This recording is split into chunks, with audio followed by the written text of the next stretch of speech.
It's a Tuesday morning in the break room. Rochester's Classic Rock 96.5 WCMF. How's it going, buddy? Pretty good, buddy. What's going on, female buddy? Doing good, buddy. 65 degrees right now. Going to get up into the 80s depending on where you are, but there will be rain at some point. Looks like maybe in the mid-afternoon, but not a lot of it. Right. So enjoy your day. Okay. Can we start the show with what might be the most insane take in the history of takes? Sure. Who did the tooken? I guess it's hard to judge because this is something that happened to this man personally, and you wouldn't know how you would feel unless you went through it. And this is a very unique thing that this man went through. That being said, it happened west of us. There is a company, a skydiving company, and you see these every once in a while. Yeah. Right? They own a couple of planes or a plane. They'll bring you up. They have experts that'll teach you how to skydive, and you can have your first skydiving experience with these companies. And out you go. A man from Elma, whose name is Jeff, decided over the weekend he was going to go skydiving for the first time. So, okay. Now, he describes himself as a nervous person. However, he tells the Great news... idea. Something that, he felt the need to do it. He was going to test himself. Yes, Yeah. I guess. But he says, Tommy, even though he's a nervous person, waking up that morning, getting there, he wasn't nervous. He just wanted to jump. He said even when they opened up the doors, there was no nerves. He just wanted to go. I'm getting nervous just the way you said that. So, All right. Jeff gets up in the air, and he jumps out of the plane, and everything worked out fantastic. All right. Right? He lands. Jumps, lands, bing, bang, The unfortunate boom. thing, he's still in Elba. Yeah. So what happened? The plane, well, they have multiple clients every day. Yeah. So the plane lands, whatever, picks up some more skydivers, goes back up again, drops those skydivers out, they go skydiving, and then the plane crashed. Yeah, I saw this. So, terrible story. Thank you for your concern. Are you Terrible seriously story. trying to come in? I know, I I know. I saw this. Horrible. So, Today at 2:35, the plane crashed. This man jumped out of the plane right. in the run before it crashed. Yes. And they're talking to this man because it's a pretty amazing story. Oh, Yeah. yeah. You just missed it, bro. Exactly. So you would think, Tommy, that after that experience in your life, you would never consider doing anything like that again. Oh, yeah. Not with this guy. Oh. Where he went back? I'm going to ask. No, he hasn't gone back yet. But in the news story where they're discussing him jumping out of this plane Right. that crashes right after he gets out of it, he is asked if this would keep him from skydiving again. I'm going to read you the quote. You ready? Yeah. Quote. No, it's not like skydiving planes once a week fall out of the sky and you just kind of dodge it. This is a fluke accident. Something went wrong. Okay.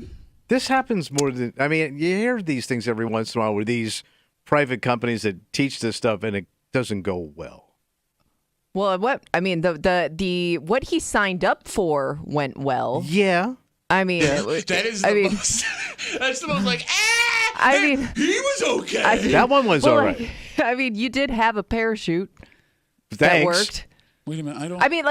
Okay, so his jump was safe. This isn't over France in the 40s. I don't think you can just jump out of a plane with no experience my and point survive. is his experience. He signed up to jump out of a plane, and that's what he did. So maybe he has this weird perspective of, well, everything on my end went okay. That's a very weird perspective I don't to know. have. I don't know. Well, that was my initial thought when I saw this story was when you go through an experience like that where you feel like almost in a way you cheated death. Okay.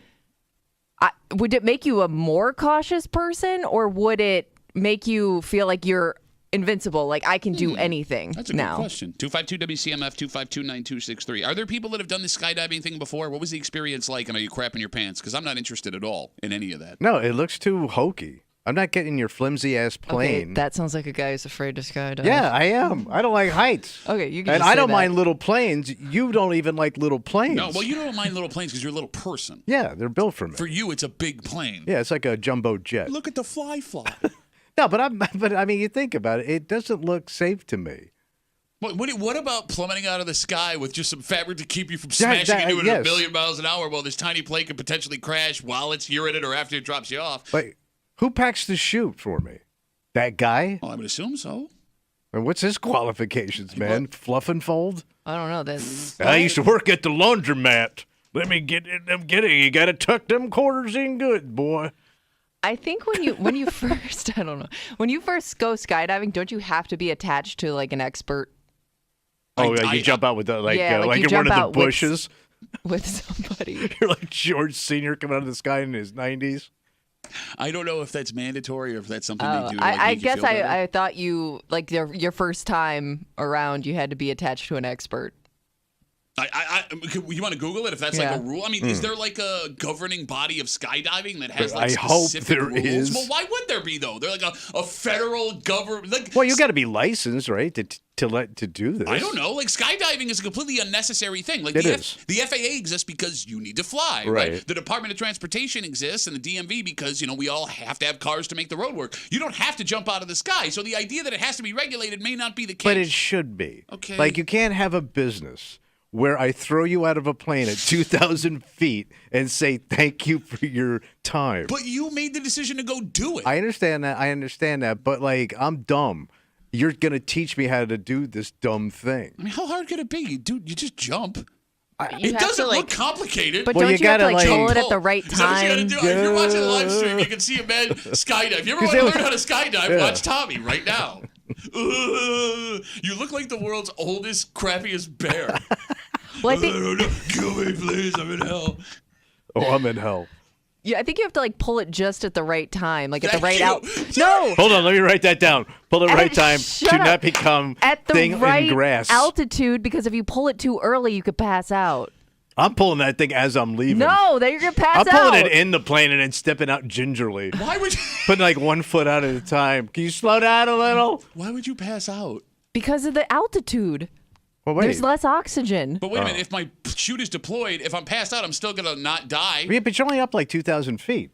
I think you have to wait for a certain point. Oh, no, you're doing Tommy. I think probably. I'm telling you, I'm reading about it right now. Oh, the expert Google's one thing. Look, so a skydiving instructor will keep you stable in the air and then pull the parachute at the right altitude to guide you to a safe landing. So that's the guy that's with you? Yes. He's on your back. That would be tandem skydiving. When do they attach you to that guy? I think you go out together. In the plane. No, I think like you're you go out for sitting there drinks in the first. plane. I mean, you just don't like jump right into a relationship like that. What I'm saying is, like, am I tethered to you when we get on the plane? Oh, you're tethered. No, it would be. You got to sit on his lap on the plane. That's what I'm asking. You're like bouncing around on his lap. Hey, Chuck, this is fun, right? No, I'm being serious because, like, if I'm already nervous about jumping out of the plane, I don't want to sit on a grown man's lap for the 15 minutes it takes to get up there. It would be awkward. Right? Yeah. Hey, ready? Well, but I guess on the other hand, but you couldn't do that. What? Sit on a grown man's lap? No, because you're a big dude. I love how you're arguing for you getting to sit on a grown man's lap. Well, listen, if you and I walk into a plane, I'm guessing they want me on their lap and not your big ass. I work out though. Yeah, but you're still big. 252 WCMF, 252-9263. We started this conversation talking about a story that happened just west of us. A man, for the first time ever over the weekend, goes up in a plane to try skydiving, one of them little planes. He goes up, he jumps out, everything's successful, says he's a nervous guy, but for whatever reason, he woke up that day, he wasn't nervous. He got in the plane, he wasn't nervous. He was excited to jump out, so then the plane goes, collects more people, goes up in the sky, they jump out, and then the plane crashed. And a woman passed away, and it's a terrible, terrible story. But what's amazing about this story is they talked to the guy who jumped out of the plane in the trip before it crashed, the nervous man who said that plane crashing would not keep him from skydiving ever again. And Kimmy brings up a great point about near-death experiences, because we sit here having not gone through that thinking you would never do that again. But Kimmy's right. Maybe if you feel like you've dodged death, you got nothing else to lose. I don't know. Maybe it's like a rush of adrenaline. Like I got to do that again. How much more adrenaline could I don't know. Yeah. I'm not somebody that wants to jump out of a plane, so I couldn't tell you. All right. Well, now we can have all our questions answered. 252 WCMF 252-9263. Eric is on CMF. Eric, you a skydiver? I have gone skydiving. It's fun as hell. Okay, so Eric, how old were you? He sounds like a skydiver. We know Eric. Eric calls on a regular basis. Smug ass. Eric, how old were you when you went skydiving for the first time? Mid-20s. Okay, and that makes sense when you're 20 and you're that stupid. Eric, how many times have you gone? I jumped a total of 4 times. Okay. All right. Are you going to do it again? I would, if the opportunity presented itself. Absolutely, I would. Okay. The most important question. When you went up for the first time, how long were you tethered to the other person? I didn't do a tandem jump. I took a class. We did a static jump from 3,000 feet. The chute opened automatically. You got only like a second or two of free fall, which is what you're trying to get. And it was amazing. It was just absolutely amazing. My face hurt from smiling after this. It was just incredible. Yeah. Well, I mean, people... I touched the face of God, and then I fell gently to the earth. Eric, if you ask politely, will they let you sit on a guy's lap even if you don't tandem jump on the way up on the plane? Well, the plane is really small. Okay. You are all up in everybody's everything the entire time. I mean, it has roughly the same interior dimensions as a phone booth. and there were 3 guys and the instructor. So it was very crowded. Okay. All right, Eric, if you don't mind me asking, if I were to decide I'm going to go skydiving, what is my financial investment per skydiving trip? I don't think it's cheap. It's not cheap. Totally worth it, though. When I did it, it was the mid-'90s, and it was, I think, $400 a jump then. Okay. So now it's like $5,000 a jump. Well, yeah. But, I mean, if you once you've started, if you want to get into it, that's when the money comes in. Then you got to buy your own chute. Okay. And that's not cheap. Kimmy, can we Google what a chute costs nowadays? Do you have your own chute, Eric, or are you a chute borrower? Price of skydiving. No, I'm done with this for right now. Okay. It's hard. It's really hard to bum a chute. Yeah. Pardon me, boy. Can I have your chute? Eric, thanks for the call, buddy. I really appreciate it.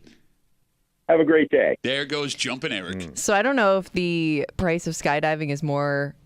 Like, I guess if you're going by yourself or going like a private ride or something, Okay. But like it private says, ride even sounds creepy if I got to sit on another man's lap. Hey, but son, like, you here for your private ride? but you could do it for like $350. Wow. That doesn't sound good. Well, maybe it's yeah, more it's when they efficient. get up says- there and they started hitting you up for gas Like money. groups of 5 to 9 people. This is $350 per person. Oh, if you go as a group. But you would have to find 9 people you know that would want 5 to to go 9. skydiving. Or maybe they put you together. They wait Yeah, till it they get might be like 9 different people, groups. then they Yeah. go up. Okay, thank you. You got to wait for 9 idiots to show up with $300.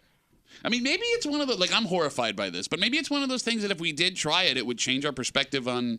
I'm fine with the way I am. I agree with you. I like being bitter on the ground. We got Facebook messages coming in. You can always get us at WCMF or the Break Room Facebook page. This comes in from Dan. Dan said, I've sky jumped. The fact that he called it sky jumping makes me think that he's lying. Is that what it's called? I don't know. Everything I think it's called skydiving. Skydiving. Do they call it sky jumping in Canada or something like that? He says, I've sky jumped. The fact that this guy is not scared after the plane crash is insane. I'd never do it again if the person I was just with had died in a plane crash right after. That's the other thing, man. Right. Like you would think you would freak you out. You were just talking to that person. Just interacting with the person that died in the plane crash. Yeah, that would really that would haunt me forever. Is there anything else? I mean, you've done things that you were scared of that you like overcame and enjoyed, right? Yeah, I think everybody has. Okay, well, you tell that story about going up in that Huey helicopter a couple of years ago, right? And that was something that scared you. Yeah, it was not what I was expecting. And you didn't you see stories of it going really wrong at the time? Or am I thinking of a different? Or it was that was Grand his marriage. Canyon. That was his marriage. Yes. Yeah. Yes. So I was when I was on with my second wife, we were in Las Vegas. We took a helicopter ride through the Grand Canyon. Mm-hmm. Private thing, obviously. No big deal. The thing crashed 2 weeks later. That's what and it that was. guy died. Same guy. And Same story. But you said exactly what this guy said. Yeah. When we talked about it. You're like, no big deal. Helicopter Here's crash. the difference. What's that? That was a private plane, private company out of Las Vegas. This was the National Guard. So I put my faith in the National Guard a little bit more than sunshine copters of the desert. Yeah, but you don't know where that pilot trained. He could have been What are you a talking veteran or something. No, she means in Oh, yeah, that yeah. guy was, but they all say that, but it was like, he was like a veteran pilot of a country that I don't know is that good at, like, flying helicopters. He was an Austrian pilot. Good-looking kid. But I don't know. Is Austria? Does that matter? When you get in the plane, that's a handsome pilot. I feel safe today. Well, God wouldn't kill a handsome man, would he? He tends to leave them alone. What are you talking about? God seems to kill ugly people first. That's the way I look at it. Talk to JFK. Oh, true. Second JFK reference in 2 days. No, but he's from Austria, and I don't know how good their pilot it is. Okay. I've never You seen them still show went up up anywhere. anyways. I know we did. It was fun. It was great. But then the second one I got in was with the National Guard on the old show. Okay. That was frightening because they had the doors open like those old Nom That would choppers. freak me out. So I'm sitting there, and it's just a bench, and you're strapped into it, and You're 2,000 feet in the air, and your feet are like. And I was like, man, this ain't for me. No. I know, bro. I was like clinging to anything. When we were at the Smithsonian in D.C., they had, they have a. They have a chopper right in there. Right? It's right there, and it's like, and just looking at that thing, I was getting like, Well, we had to do an emergency landing in a field, and they had to call it in. It's just like this farmer say, yeah, you can put your chopper here to close the doors. Because the pilots couldn't get up and close the doors without physically, I guess, getting out of the chopper. Sure, makes sense. Yeah, and then sealing it up, and then it was a lot. Then it was like a nice plane ride. Okay, well, I guess whatever you're into, enjoy it, and everything carries risk, some more than others. Oh, sure. Yeah, we got a dynamite. Don't jump out of a plane kind of breaking for you this morning here on CMF. It's Tuesday. You know what that means? Oh, it's time for that new hot segment. What's that called? Where's Kimmy chopperin' in the hood? Kimmy's got her post from the neighborhood app that you've been sending her. We appreciate it. She's removed street names. She's removed town references. She's going to read that post out loud. Everyone that can hear us, we're going to listen to Kimmy, not Tommy. Kimmy. We listen to Kimmy. Yes. And because we know every stereotype of every town, village, neighborhood in the greater Rochester area, and there will be clues in that post, we're going to figure out where they whining. We're going to do it just after 9 o'clock, so set your phone alarm or come on back, because what else do you have to do today? True. Also, just after 7 o'clock, having kids is spending money. It's what I've come to learn. Yeah. You just spend money. Yeah, they drain you. Bro. What happened? My child has the opportunity of a lifetime. That came out of nowhere. She lucked out, and this is special. It would be very, very special. Cool. And it's a special opportunity that is going to bankrupt me. How like, what is it? Like one of these camps? It's not a camp. It's she just started playing a sport. Just started. Yeah, but that's like super high-end sport. No, but see, this has That's been what you and I would make fun of. No, but this has been cheap. That's what's so funny about it is like the lessons are not expensive. But maybe that's the hook. Oh my God. Yeah. If I do this, they reel you in slow. If I do this, it's setting money on fire. If I don't do this, I will look like the worst You're father. You're taking away an opportunity. You don't even care. You don't even care. I know what you're doing. Once in a lifetime memory. I told you, I had buddies that used to do this like every summer. Yeah, and I don't want my kids to be your douchey buddies in your tan bowling shoes. We'll get into it just after 7 o'clock here in the break room on CMF, plus a whole bunch more. But first, Tommy. Yeah. We are, if anything, the classic rock voice of Rochester. Oh, we classic. Right? And, when Jolene comes on in, you may even hear this song we're about to talk about because this man wrote this song, it turns out, after an incident that happened not that far from us. Oh, really? Yes. And he now wants to meet the man that he says inspired this legendary classic rock song. Damn, pretty cool. We'll tell you what it is next here in the break room on 96.5 WCMF.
It's a legendary song, Tommy. Oh, yeah? And every song ever written is inspired by something. Sure. The question is, if you could live on forever being the inspiration for a song, yeah, is it something you would want? That's pretty cool.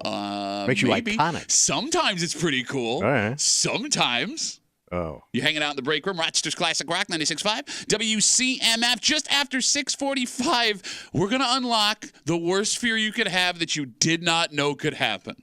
Oh, thanks. Well, no, I'm just saying. I mean, the chances that does happen very, very small. But it did happen to one family west of us, and oh my God. How bad? You'd never sleep again for the rest of your life. Really? We'll tell you what happened just after 6:45 here in the break room on CMF. You're familiar with Sammy Hagar, obviously. An icon. Dynamite solo career, leading Van Halen. He's got Cabo Wabo. The guy's a gajillionaire. He saved Mexico. Yes. And the tequila industry. But Cinco de Mayo was originally Cinco de Sammy. Really? I did not know that. He was too humble. He's like, no, I don't want that. Oh. Sammy Hagar's arguably greatest solo hit would be I Can't Drive 55.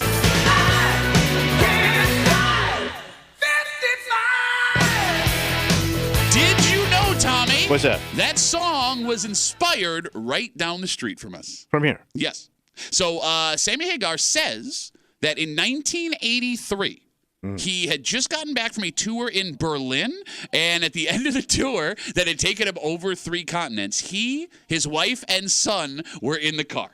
So wait, they were on a road trip? They had landed in Albany, and they were driving to Lake Placid to a cabin that he owned when he was popped for driving 62 in a 55. So is he already a rock star at this point? He is a rock star at this so point, he's yes. a known... Okay. I don't know how known. It's before I Can't Drive 55. You would know better than I was. But he was out touring at this point. He was out touring. He had enough money to own a cabin in Lake Placid with his family. Okay.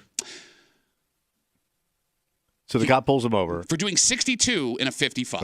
Right. But he also looked like a hippie. Quick sidebar. Yeah.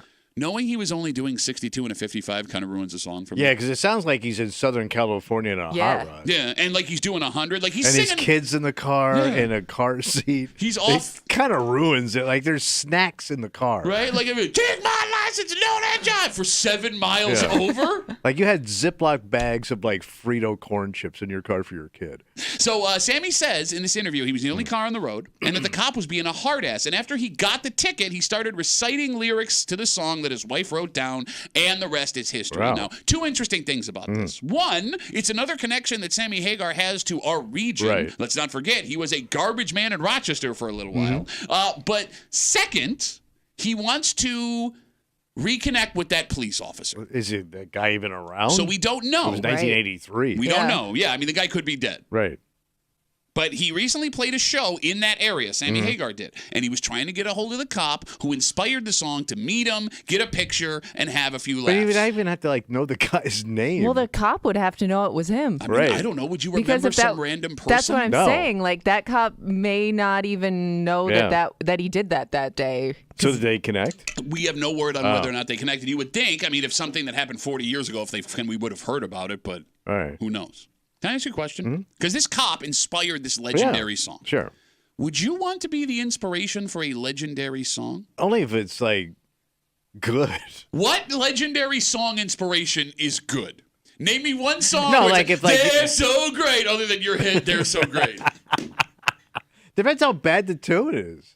Like if it really makes you look like a huge douchebag. Okay, if you look at some of the most famous songs inspired by real people, right? Like Dave Coulier gets lit up by Alanis Morissette, and You Ought to Know. Everyone knows that song. Not know that. You didn't know that was... You're the only Dave person... Coulier, the comedian? You're kidding me. I did not know that. You're the only person... Did you know who Dave Coulier is?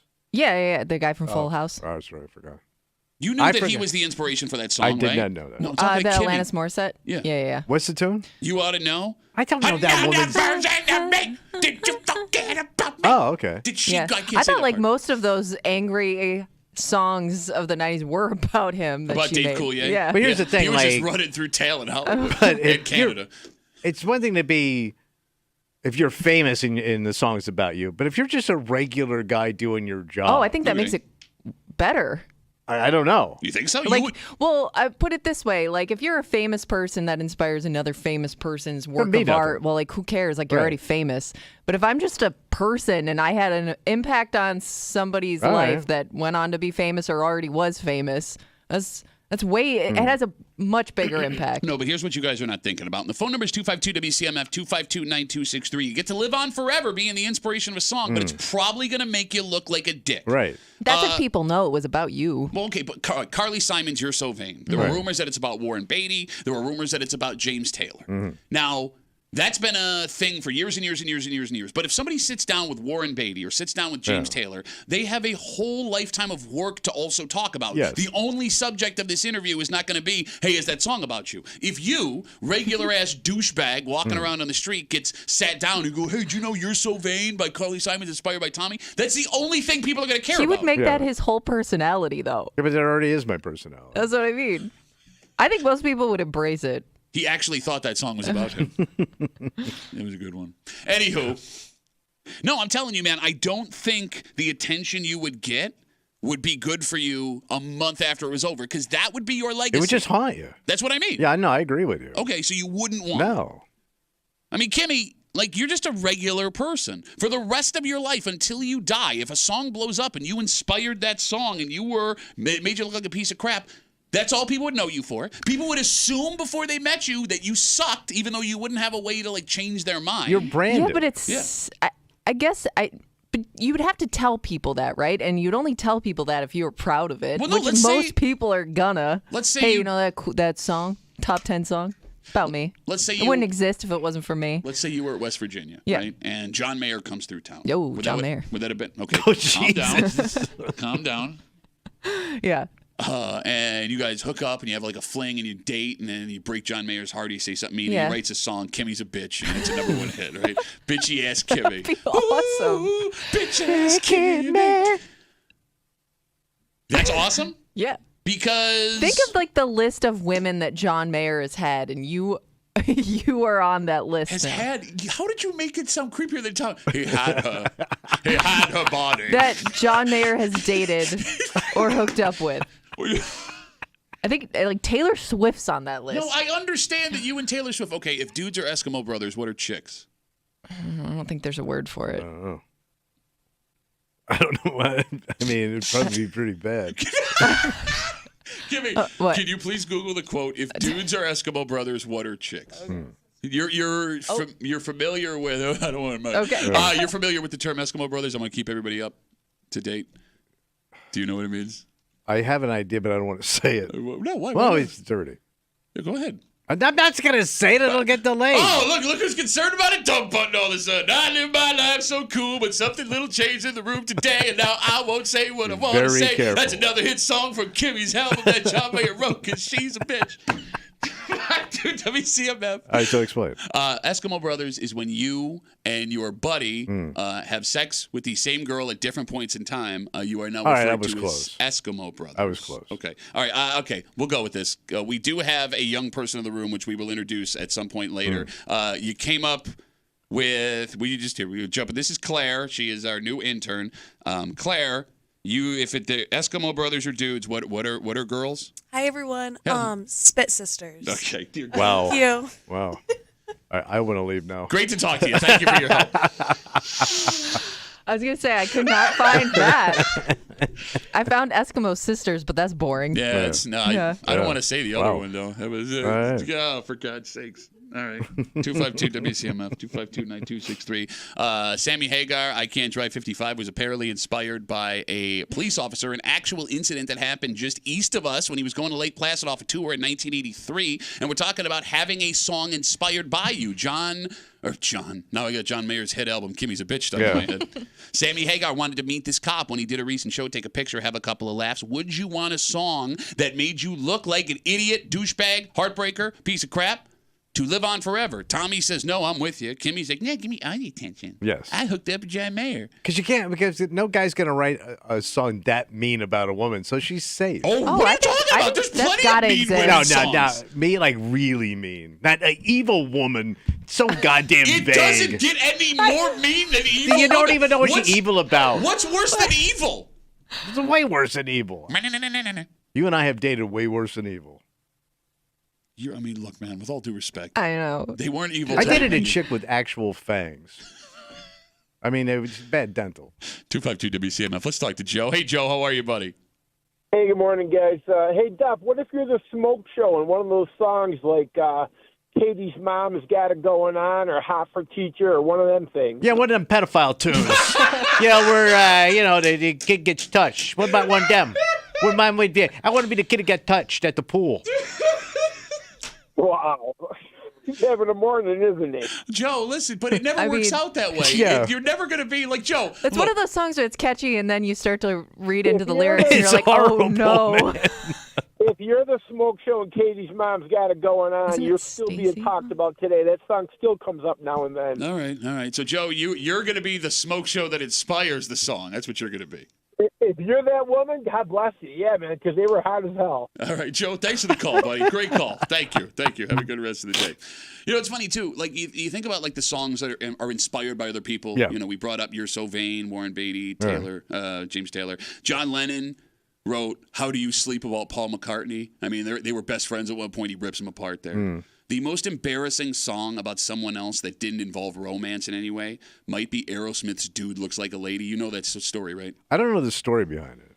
Steven Tyler says he wrote that song after he walked into a bar and from a distance saw Motley Crue frontman Vince Neil, thought he was a chick, and thought he was hot. Is that a real story? He has told that story in multiple interviews. You can Google it if you want. So they were both in the same bar? And he actually named him? You know what I mean? Oh, no, he said it was Vince Neil in the bar. Wow. He looked like a chick. We thought he was a hot chick. Well, you wouldn't make that mistake now. Wow. Bro. Some guys like him thick. You better like him real thick. Ew. The dude's got cankles. Yeah, he does. You'd think with all the fighting the fans that he does, he'd be thinner. I know. All right, let's take a break. All right. We're going to unlock the most horrifying fear you never thought. So this happened to a family? Well, look, everybody's okay, so we'll start with that. All right. But it happened to a family home.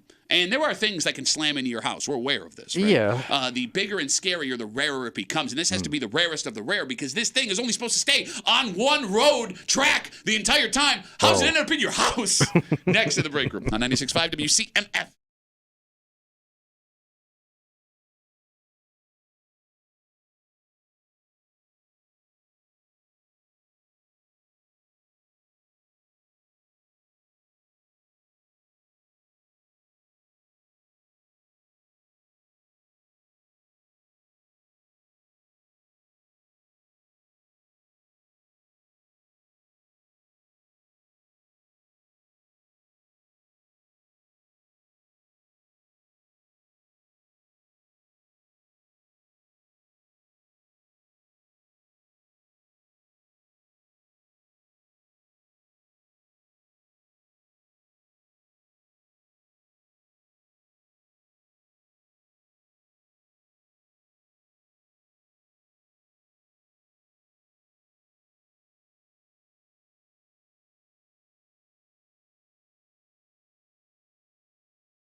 pick the craziest. It could never happen to you. No chance it gets this bad thing you can think of. Okay. And then we're going to tell you that it just happened just west of us. Because there is a family that came home from work yesterday morning to find this implanted in their home. So they weren't home at the time, at least. Doesn't seem that way. When you say implanted. Let me put it this way. Right. This has to be one of the most rare things that could possibly happen to anyone in America. What happened, man? You're hanging out in the break room, Rochester's Classic Rock 96.5. WCMF, just after 7 o'clock. As a parent, you have to walk a very fine line. On one hand, you don't want to take any opportunity away from your child that is given to them. Okay. Right? Yeah. And there is a very unique, once-in-a-lifetime opportunity that my youngest now has This a is chance great. to do. First Duffy to ever do it. Well, yeah. Period. Even hold one of these things. The other half of that, though, is you have to be responsible with your budget on your family, right? You can only spend so much money on so many things for your kids. Shut Listen up. to this.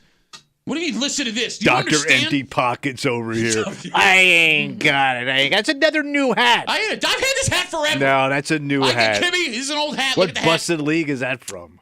What do you mean it's old? It's just a baseball cap. I've had this No, but hat he's for like 3 constantly years. wearing new stuff. I'll get to what's going on. Go ahead.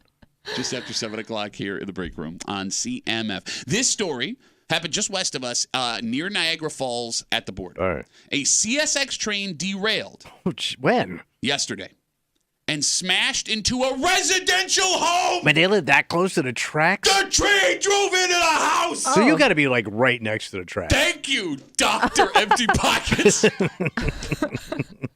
God Wow. damn. The good news. Did it go like through the home? I'll get you there. I'll get you there, Kimmy. The good news, the train hit the garage, but it didn't seem to go into the actual house. So the locomotive. Yes.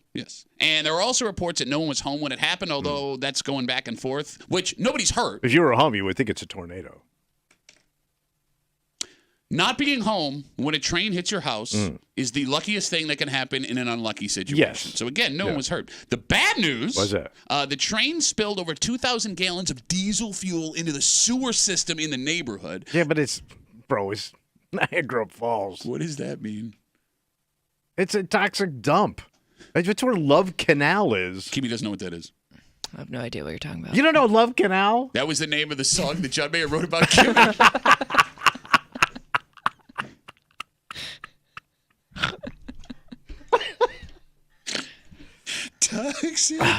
So the house is. So they have to move. Oh, well, so here's the thing. It didn't hit the actual house. It No, but if it destroyed spilled the all over garage. the place. Look, I don't know what that is. Yeah, how much cat litter do you have to get? I mean, I would think even if it didn't destroy the house and you could still go back to living in it, how do you go back to living in it You without can't. constantly be worried every time you hear a train? No kidding. Even if you can go back to living in your house, you have to get a train out of your house. Yeah, that's going to take a little bit. Okay, so this is one of those things you'd never in a million years No. think could happen to you. Right. And even if you live near train tracks, what are the odds that 1, the train is coming off the tracks, 2, it has enough momentum to get to your house, 3, what it would happen to your home as opposed to all the other homes that are along train tracks among the thousands of miles of train tracks across the United States. And what I'm curious about, 252 WCMF, has anyone heard of a story like this before? Because we cover a lot of The news. train hitting a house. Train hits a house. I mean, it is weird. Like Train versus house accident. It is weird when you see houses that are like that close to the tracks when you travel. Like, how do you not get scared? I mean, because the train stays on the track. I know, That's but what it's trains do. But it's so close. Yeah. Oh, you mean like from the noise? The noise. You scared of the noise? Yes. Yeah. It's loud. It's like your mom coming down the tracks. Are they? Pet, pet, pet. Yeah, I would be very scared if your mother hit my house. Think of all the fluid that would leak all over my yard.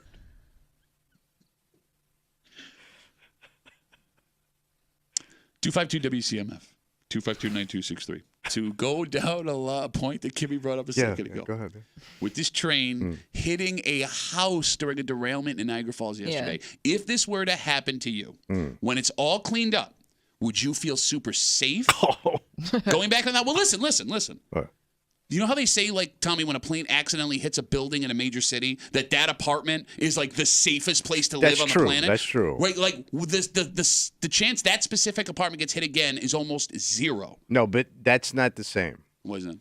It would be if you had a house at the end of a runway. Okay. And the plane hits your house. Okay. Because this house is right next to the track. Yeah. It didn't hit your house in Henrietta. No, you're right. You're right. You're right. I couldn't live there.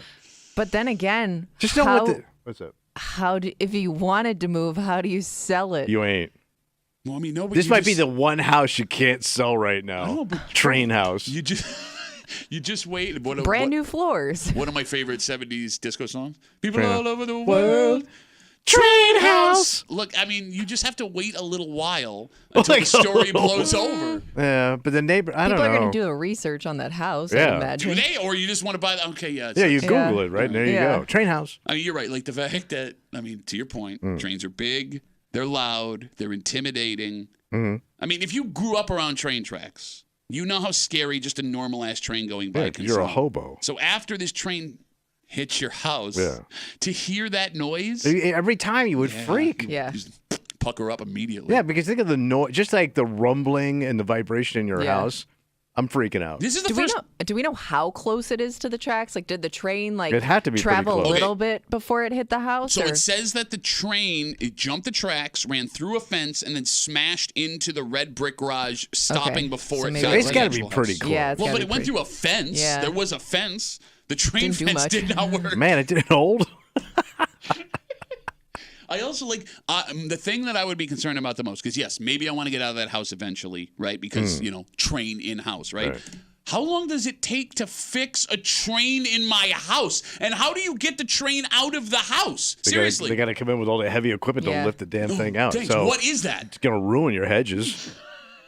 No, but think about that, man. Not only do you have to rebuild your whole garage, right? Not only do you have to rebuild the fence, there's all that damage. I'm sure the train messed up the lawn a little bit. How do you explain that to your insurance company, too, right? Pretty self-explanatory. Yeah. Train hit my house. Okay. Right? I mean... Like, you couldn't even get that house insured again. Like, what insurance company is going to insure your house for because you live right next to the train? No, we're going down. Now, not only is that an old man take, it's a man I don't even with get started on the tax. 252 WCMF 252-9263. We're talking about the story that happened just west of us yesterday morning. A CSX train derailed and smashed into a residential home. The good news, it hit the garage and stopped short of the actual house. There were reports that no one was home and no one was hurt. Thank God. The bad news, other than a train in your effing house, the train spilled 2,000 gallons of diesel fuel that went into the sewer system. Right. This isn't funny, but it's kind of funny. Right. Now, I'm not a scientist, right? So I don't know if this is effective or not. But the way that they mitigated the diesel fuel being spilled is they brought in a fire hose from the fire department and just diluted it. Oh. Just kind of washed it down a little bit? Does that work? I don't know. But where does it go? Heaven? Into the ground? That doesn't sound safe. No. I'd still be afraid like something could catch fire in my house or yard because there's diesel fuel. Yeah, that's a good call. I don't know how long it takes for that to sink in. There's also one more detail, and this might be the craziest part of the story. Right. So according to the Democrat and Chronicle, one of the reasons no one was hurt, the train was being operated remotely. Wait, there was no... Is that a thing now? So engineer? Could somebody explain this? I know there are... So it's a radio-controlled train? I know there are trained people that listen to this show. 252 WCMF 252-9263. What is it, like remote controlled? Like there's like a stick, like it's a video game. And it's like it's like a kid with an electric train set. That's kind of what it seems like, right? Yeah, it's like Christmas morning. Here's the thing, though. Right. Here's the thing. Again, to quote the DNC, despite the fact that the train was being operated remotely, to quote the paper, the train was not equipped for remote control operations. Wait, it wasn't how does that work? They kind of just winged it, and it went poorly. Yeah, apparently. I will read you the quote again. Despite the fact that the train was being operated remotely, the train was not equipped for remote control operations. So I wonder, like, because there had to be somebody operating this train remotely, right? Right. Or unless it's just on like autopilot. But I would think, like, imagine being that guy, like, at home or wherever he is, staring at a computer screen. Where like, your train work from home. Right? Like, how would that? Would you even know that it crashed? I would guess you'd know that it crashed. It's probably got a camera. I mean, I'm guessing it has a camera, so you can see like, stop.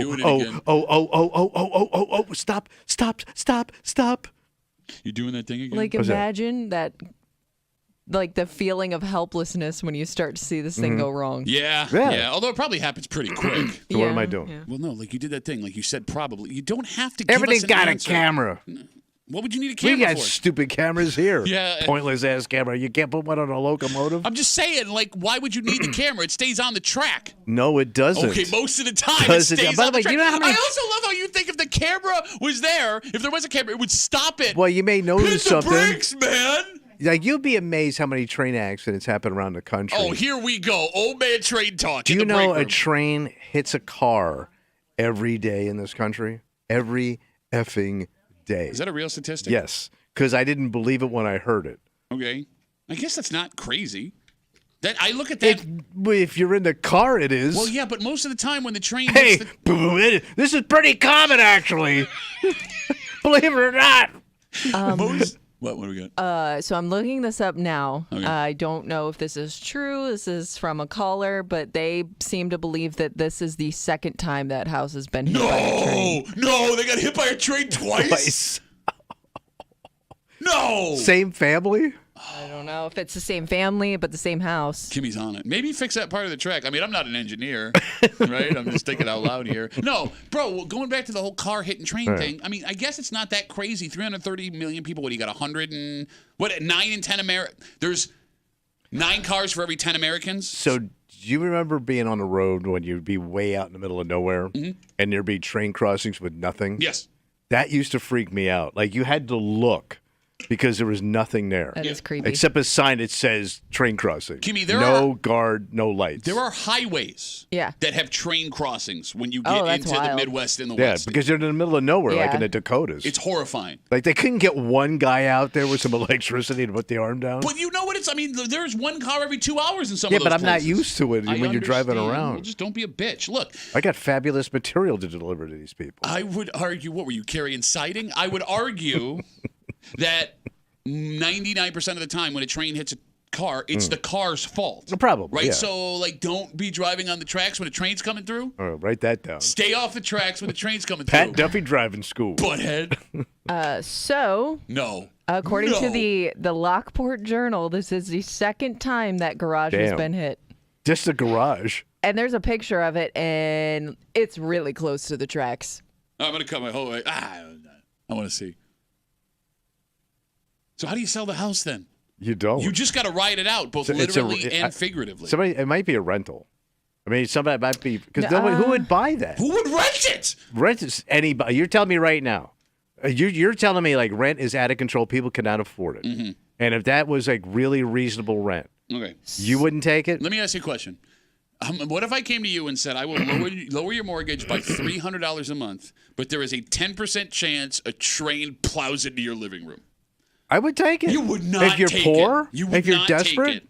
You're would poor and desperate. You just live with your wife in her house. But there's 10% of everything out there. There's a 10% chance of everything. What a Dude, it's a 10% chance of yeah, everything. think about it. Okay, that's the dumbest thing I've ever heard. I thought about it. A second ago, you were ready to sell the house. Now you're going to take $300 less for a 10% chance that you got a locomotive in your lap while you're watching By the way, Netflix? it clipped the garage. Now it's no big deal.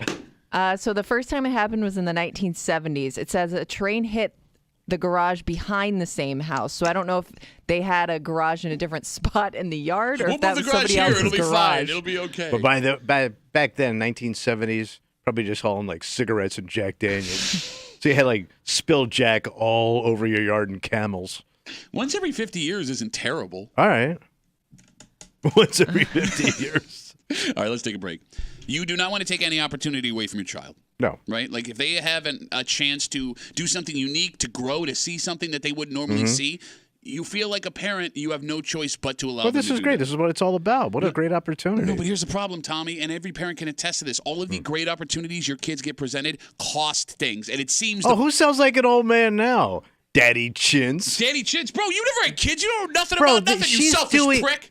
If my family, this child is going to do something that nobody in the history of your family has even touched, and she's going to do it. But it's blind luck. It's not like she earned it, and I love the kid to death, but it's not like it would be different if she, like, worked for years and, like, got to this point. This is just blind luck, and it's going to cost me a fortune. A fortune. What are you laughing at, you son of a bitch? We'll get into it next here in the break room on 96.5 WCMF.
You want to give your kids all you can. Yeah. You want to stoke the flames of the things they're passionate about. Build them up. So when a once-in-a-lifetime experience shows up in their little world, your knee-jerk reaction is to jump on it. You got to. But you know what sucks about most once-in-a-lifetime experiences, Tommy? What's that? They cost a freaking fortune. Oh, my God. And there comes a point where you have to weigh what your kid gets out of this versus what your bank account is going to look like when it's all done. So true. So true, Pat. I'm listening. I'm taking this all in. It's very interesting. You're hanging out in the break room. Rochester's Classic Rock 96.5. WCMF. Just after 7:25, 7:30. A man, his penis, and an airplane. Oh, that's not good. Just after 7. Here's the thing. It sounds bad, and this man has been arrested, but there may be a reason why he shouldn't have been. Well, you said penis. Yes. There may be a valid penis out on an airplane reason. Oh, okay. We'll get to it just after 7:30. They never bring that up in the announcements. What would that sound like? And if you look to your left, there's a guy's penis. We'll get to that just after 7:30 here in the break room on CMF. So I told you guys, my little one started taking group tennis lessons a few months ago. Oh, adorable. She's 11 years old. And it's a great sport that she can play the rest of her life. Yeah, no, it's perfect. It's very social. Yeah. Great for business, in case she goes into business. Great, yeah, they say, Kimmy, all the business deals get done on the tennis court. You don't think they do? You don't think high-end people hang out and talk? No, I remember watching Serena Williams play tennis, and they'd stop the match. Stop, yeah, so you could sign a contract. Go ahead, keep. Here's a bottle of wine. Are you putting down your daughter's I'm sport? putting down your old man take. Business gets done on the golf course. Business gets done on the tennis court. It's country club living, man. Okay, so and your family's finally getting introduced to high society. Tennis is the cheapest thing my kids do. It's No, just but a I'm group saying lesson. It's very expensive. I'm thinking like a granddaddy coming over here from Ireland with his big Irish hands. You know, they were good for punching cement. And now your daughter's the first Duffy to hold a tennis racket that wasn't hitting rocks into a ravine. Think about that. So, Kimmy. Yeah. My daughter really likes tennis, and we play together once a week when she's not going to her lesson. It's been an ideal experience. It's perfect. Yeah. Until this past week, because my kid was presented with an amazing once-in-a-lifetime opportunity. Her tennis group class, through some USA Tennis blah, blah, blah, blah, blah, was randomly chosen out of a bunch of these tennis places across the country to go and play at the U.S. Open in August. So she'll be on the actual court, that Arthur Ashe main court. She and her class will go to Queens. They will play in Arthur Ashe Stadium, yes, which apparently is the mecca of American tennis. I am not a tennis aficionado. It is the largest tennis stadium on the planet, apparently, according to Wikipedia. Look at that. She would go on the first day of the Open, and not only that, she and one parent get all-day access to the U.S. Open all day long. So she would go play a little, 15 minutes of tennis before it starts. Oh, also, one kid gets selected to flip a coin to who gets the serve for the first match at Arthur Ashe Stadium. Wait, the actual... Yeah. How cool is it? You know, you're going to meet some celebrities while you're down there. Well, some tennis celebrities. They're going to be around, and you're going to see little kids on the court. They're going to come out and say hello. Okay, she's going to meet Billie Jean King. Yeah, I guess it's possible. Bro, that's tennis royalty. I understand. Look, I understand. It's no big deal. I don't even really. I'm not saying it's no big deal. I don't even really like tennis, and I'm reading this. But it email. It's like a once in a lifetime It is. opportunity for anybody, let alone somebody who's interested in tennis. So it's a slam dunk, right? I couldn't believe it. This is amazing. Until we get to the bottom of the email. What's the bottom? So here's the thing. One, we have to get to New York on our own. Okay. So that's a 7-hour drive to Queens or plane tickets for 4 people. 2, the 2 of the tickets are free. I need 4 tickets. Okay. So it's half off. Yeah, no, I jumped on to see what a daily access no to. big deal, just one day. Yeah, U.S. Open. Okay. After fees, it will cost $250 a person for general admission. What? I actually for one day at the U.S. Open? I thought it was going to be like $500-$600. Because it is together. It's $500. No, I thought per. Shut up. Only because you're getting a full day's access, right, to all the That's matches. Pretty cheap. No, you don't get to go to Arthur Ashe Stadium. You just get, you get everyone but Arthur Ashe Stadium. Oh, but you can see the other stuff around it. But you can see all the other rounds. Yeah. Oh, wow. I was really excited. I get to see Vlasov Dumanov versus Shubadu Shabada on the other. Who cares? Who cares? This isn't going to be a unique experience for you, because if you went to something like this for hockey, or football, you would know every single person walking around. You're right. So this could be a situation where you could have a bunch of famous people walking around around you, and you would have no idea You're because right. you don't know anybody. Fine. Look, I'm not saying the experience wouldn't be brilliant, but flight or a 7-hour drive, $500 in tickets for me and my other daughter to get in, and there'd be no way to go down and come back in one day, so we'd need a hotel, and it's going to be more than one night in New York City, the most expensive city in the world, outside of Dubai. And Tommy, I'm starting to add all this up in my head, and dear Lord, for 20 minutes of my little one playing tennis in Queens, this is going to easily be the most expensive summer weekend by a lot. I understand. By a lot. But rich folk do this kind of swanky-danky stuff all the time. Yeah, tell me when they show up. You know, Bro. You made fun of my house the other day. You're going to call me rich folk? You said I Yeah, you lived a did, you busted, did. dirty house. which one is it, my friend? Busted ass, dirty. Can't be both. Here's mama cry. What'd I tell you? What'd you tell me? I said it's time for you to step up to the doctor house. What are you talking about, the doctor You got to house? get rid of that house and get a doctor house. Okay, but just him switching houses isn't going to change the situation you described. So true. So Hey, true. I'm right here. Okay, listen. All right. Here's my question. All right. And the phone number is 252-WCMF, 252-9263. Once-in-a-lifetime opportunity for my child to go do this thing versus the cost of going there for the weekend. Is it worth it? I think it is because like she'll talk about this for the rest of her life. Even if she doesn't stick with tennis. Effing better talk about this for the rest of No, her but life. like you'll get accolades for like graduation, her wedding, the speeches. I don't know about that. It'll come I up. don't know if it'll go that far. I love you so much, honey. I can't wait to share the rest of my Remember life that with you. one- No, Remember that but time like- Dad took me to New York City? Yes, and we got to do this cool thing. Okay. It's a cool memory. Like, look- but my fear would be What? you do this once because it's a once-in-a-lifetime thing.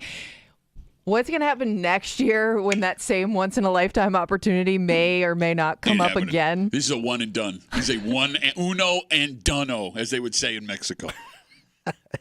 So there's something else here that's giving me pause, and I don't know if this makes me a bad father to say it out What's loud. that? She just started playing Oh tennis. yeah, I understand. She's a Right? kid. Like, it would be one thing if she had been playing for years and years and years, Yeah. and she was like a diehard tennis fan. But let's say a year from now, she gets bored with tennis and moves on to something else, which kids tend to do, and I wouldn't hate her for yeah. it. Does that experience even matter anymore? I think it does, and I think it'll mean more to her as she ages, and she can appreciate more like what it took to get her there. No, but like she definitely won't appreciate in the moment what is the moment. Like my daughter doesn't understand what the U.S. Open is. She doesn't understand Arthur Ashe. We went to the African American History Museum in D.C. and I made sure to stand her in front of the Arthur Ashe exhibit and be like, "This is who. This is stadium. If we go, this is the guy right here. All right. Read the brief." But it's a great education, and you can't tell me standing in the middle of that stadium is got to be awe-inspiring, Okay. right? It'd be like when if you got to walk in the middle of the, down at Bill Stadium. Even when it's empty, it's just so it's got to be like blown. It has to blow you away. I understand. But 4 months of tennis for like thousands of dollars for like 15 minutes of standing on, like, what the F, man? Why? Why? And your wife's got to eat this up. Yeah, of course she's eating this up. And Of course she's eating this up. So you get some points with that too. What points do I get? We never get points. That's not how point systems work. They're points you can't use. They're not valid in all 50 states, Alaska and Hawaii. 252 But they are WCMF. good in Guam. I love how you said all 50 states and then added Alaska and Hawaii, our 51st and 52nd state. Thank you. They never get recognized. 252 WCMF. My daughter, completely random. She just started playing tennis 4 months ago. The group that she takes tennis lessons in was picked randomly by like USA Tennis Youth Association. Yeah, you know how they pick, too. They were just looking at bank accounts. Wow, look, random rich people. She would get the opportunity to play 15 minutes of tennis at Arthur Ashe Stadium the first day of the U.S. Open in Queens, and she would then have access to the rest of the place for the rest of the day. The problem is we only get 2 tickets, first of all. Another 2 tickets for me and my other daughter would be $500. We would need to fly ourselves down or drive to Queens, which, and also we can't get down there and back in a day, so we're going to need to get at least one night, probably 2 nights of a hotel. Gotta make a weekend. You're in New York, man. Take it in, baby. Oh, yeah, no, that's a good idea. We should spend more time in New York because I Start hear spreading your cash. How many? Because this is like a full day thing, right? You're buying tickets for the day, essentially. Yes. Yeah. How many tennis matches do you think your family can sit through We're before going. they get bored and want to go home? Don't care. If I'm spending $500, I'm gonna make you watch we're this. sitting through all of the tennis. But you can move around, too. Like you can go from court to court. just to see more tennis. Yes. Yeah, right. There's Tennis not over here. There's not a tiger in a cage in one of them. Let's talk to Bob. He's on CMF. Hey, Bobo, what's up? Hey, Duffy, you're wrong. You got to just suck it up. Even if it costs you $1,000, you go. This is your initiation to USA Tennis or any USA sport. Because if your daughter gets good, starts to travel, you're going to drop $1,000 in a weekend just taking her someplace in the country for her sport. Bro, my daughter plays travel hockey. I am well aware of this situation, Bob. So deal with it, man. Take her. Okay, Bob. What's the bitch? What do you mean, what's the bitch, Bob? All right, Bob, you got kids, buddy? Oh, I got 4 of them, and 3 of them were in sports, and I dropped $1,000 or $2 on weekends when I had to take them around the country. Oh, listen to Bob. Bob's such a good dad. It's broke Bob. Here goes Bob. Bob, but Bobby Brooks. That's the problem, right? Like when your kids start to do all of these different things, you now have to start to pick and choose what the most financially advantageous situations would be, right? And I understand that it's a one. Go ahead, Bob. You do your show. Yeah, okay. So like Tommy said, your wife's a doctor. Come on. She can kick it, too. Do you know what doctor loans cost for college? Talk on $7 million. $7 million what it costs to go to college. Bob, thanks for the call, buddy. That's right. I'm sorry. She's supporting you in your radio show. Yes, obviously. You hear the show. I need all the money I can get. Bye, Bob. There goes Bob. It's just so funny, man. Like, how far you've come. Shut up. 23, running your mouth with your flappy jeans, hanging out in some downtown Cuban bar, thinking you're all cool now. Look at you bitching about tennis lessons and travel hockey. It's too goddamn expensive. It is too goddamn expensive. And look, man, we all grew up. Shut up. Look who's talking. 34-year-old drunk man in cut-off jean shorts soaking wet from an accidental water park trip that day, shooting Roman candles at his buddy, and you're going to talk to me? That's a normal day in South Florida. 252 WCMF, 252-9260. Let's talk to Bill. Hey, Billy boy, what's going on? How you doing? Yeah, Bill. So, how much did you spend to go watch a football team that plays 70 miles from here? Where did you go? Somewhere across the pond, they call it? Oh, we did go to London, yes, as a family, yeah. I didn't realize you took the kids with you. I thought it was just you and the missus. Oh, no. Kids came too. Now, here's the thing. My wife was all about the London Bills trip because she hijacked the trip. We went to the Bills game on the first day, and then the rest of it was all wife London stuff. But you do spend $250 to go or more to go watch a football team. I mean, this is definitely, and I'm not no means a tennis fan, but this is definitely a huge thing to go for your kid. No, I get it. It's just. You know something else? Now that I'm thinking about it, the sacrifices your father made for you. You shut up. Are you serious right now? Are you kidding me? He neglected that house to give you boys a football experience. Didn't you take cruises with your dad? I went on a cruise. He went on a football-themed cruise. I went on a bus cruise, but only because he didn't want to take my mother right before he walked out. But that's a true story. He sacrificed his marriage for you. Is that what he did? Yeah. Wow, like Christ on a cross. That'd be a pretty sturdy cross. 252 WCMF. Couldn't even get the crown on. It's too spiky with the hair. Again, my youngest started taking tennis lessons like 4 months ago. Out of nowhere, we get this email that her tennis lessons group has been chosen to travel to the U.S. Open. It's the last week of August. It's a Monday morning. They would get to play tennis for 15, 20 minutes on Arthur Ashe Court, the stadium there, the largest tennis stadium in the world. And then they would get access for the rest of the day to the U.S. Open. The experience. Exactly. Problem is, I got to get us down there, so flight or drive. We have to pay for a hotel, and the additional tickets for me and my other daughter, $500. And what an international experience. Did you not hear what I just said? Think about the international experience you're going to get just walking around there. You're going to meet people from like in New York City in general. From the islands, like Staten Island and Long Island, and all the different accents and swear words you'll hear. And the graffiti. It's way different down there. How often is there a separation between mom and dad with stuff like this? Wait a minute. My wife's all about it. I don't think she's considered the financials of it. Like, she just wants her baby to have this chance, and she's going to do whatever it takes to get her there, which I love her for. I love my wife for that. Like, But someone in the couple has to be the reasonable one that points out, hey, this is steeper than you think. Yeah, but your wife wouldn't do that if it was a hockey-centered trip, right? I mean, it's hard to tell.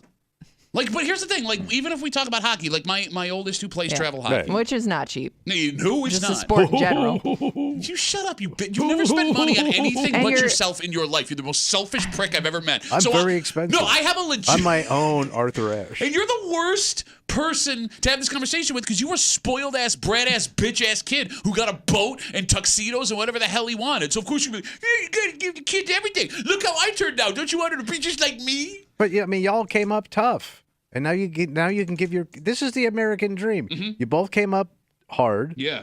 And now you can afford to elevate your children. No, I hear you, man. It's probably a good It's idea. the American dream. It's probably a good idea to overspend on things that don't matter. It's not like that blew up in my face when I was a child. I mean, Kimmy, somebody in the relationship has to be the grounded, reasonable one to point out, hey, this is But again, you wouldn't have a budget if it was a sport that you enjoyed. Okay, if we're talking about hockey with my daughter, my oldest daughter has played hockey since she's 5 years old. Like, she's invested in hockey, right? Yeah. Like, I get it. Yeah. If my youngest, Was Claire, she trying had been, something new? If she had been playing since she was 5, I think it's different. I don't think it's different in the sense of, is this something she likes and is interested in? You just don't understand it. Okay. My youngest Yeah. has her first international ballroom dance competition this weekend. Go on, Thurston. What else are you? What the Duffy's doing this weekend? It's in Niagara Falls, so it's only international by 5 minutes over the border. But no, I disagree. I am all about my daughter and her ballroom dance. She loves that. Y'all do the good raising. No, but I mean, she's been doing that since she was a kid. So anything she wants to do in that realm, I am happy to invest in. I'm there. Like this weekend, I'm going to be spending 3 full days from 8 o'clock in the morning to 8 o'clock at night watching Eastern European people dance. Oh. And along with my daughter. That's a thing that's happening. Okay. So no, Kimmy, I really, it's not about. You got to support both kids. And here's the thing: the experience, she's going to get something out of it. Oh yeah, she gets something out of it. Yeah. And so will you. Yeah. I mean, I know like you don't want to spend the extra money, so why not just let your wife and your daughter go? My wife won't go without me. She said it. Because you're so all right. cheery on trips. I know. I would want to leave you behind in a second. Dark cloud enter stadium. I know. I'm going to tell you why this sucks. No, I won't do it New over York there. sucks. Queens sucks. I like New York. Queens does suck, but I like New York. No, but you're going to be making the puss the whole time. I'm not going to. No, once we're there for my kid, I will not You're be gonna making the be puss. mocking everybody that you see. I will be doing that. Yes. While in the same space and doing the same things. Well, they're a bunch of tennis fans. What are they going to do? And it's going to. Excuse me. I'm being awfully rude, I sir. can't wait to see what your wife puts you in. No, you ain't what dressing. you're dressed No, as. but you have to dress appropriately. No, you don't. Shut up. Bro, that's is there a that's dress a code? cathedral. You can't be showing up like this. Well, like what? I'm wearing a T-shirt and shorts. No, but you can't be wearing your knockoff dad's sporting goods stores crap. What does he even say? You got to wear like official. Like what? Give me an example. Tennis. You got to have on your Spalding pants. This is how old this man is. I don't think Spalding exists as a company anymore. Yes, it does. It was in Caddyshack. The kid was named after it. 252 WCMF. We'll take one more call. Josh has got the last word on CMF. Hey, Josh, how are you, buddy? All right, guys. Pretty good. How many kids are in the tennis group? I want to say like 10, 15 maybe. And she's going to be the only one who doesn't go. I don't know. So that's the other thing. I don't know how many other kids said yes or no. So I think maybe you get together with the parents and discuss it as a group maybe and figure out how many of you are going or not. I don't like talking to these parents, though, Josh. I don't want to talk to these parents. Why? I don't fit in. I don't fit into this world, man. I know, but it's just that's the perspective you should also take is she could be the only one that doesn't go. And then she might get ostracized from the group because she couldn't go. And then that might accelerate whether or not she likes or not, and that could, possibly be your fault. That's great, Josh. That is great advice. Thank you. I'm just saying. That is awesome. What? I don't even know what you just did over there. Josh, thanks for the call, buddy. He's killing himself. This is great. I'm glad everyone else is having such a good time. Spalding does still exist. by the way. I'm excited for her to go because I would love to do this. I'm not even a huge fan of tennis. And if somebody said you could do this, I would go, this is cool. Well, he has the outfits for sure. Come with us, man. It's Tennis not that pants. much money. He does have tennis pants. And he's wearing tennis shoes. Yeah. Come with You us. could go It's not- right now. You just said it's not that much money. Jump And on if the the plane. Let's go. opportunity presented itself to me, Come on. I am excited for your daughter. Come on. Let's go. Like the history that is there. You're still talking. I don't know why you're not getting in the plane with us. Let's go. Come on. I'm tapped out, bro. Oh, well, really? It's not that expensive. Come on. She's I pretty ain't much. got the clan. She's like family to you. You don't want to go see your co-host daughter, which is a very sacred bond that a man can have with a little girl. I'll be looking for you on TV. I'm going to watch. Oh, yeah. I'm not going to be. I'm not. No, because they do show you the side, Yeah, of they'll show you course, when there's a break in the action, they show you those fans other sometime. like busted courts where the poor people get to watch.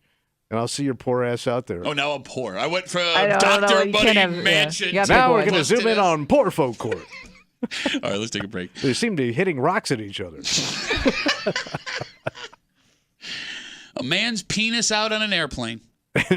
Yeah. And he's in some serious trouble. Yeah, as he should. However, no, there is an argument to be made here, despite the fact that he was arrested, that he should not have been. Why was it peeking out of his britches? We'll get into it next here in the break room on 96.5 WCMF.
This is a tougher situation to sort out than the headline would indicate.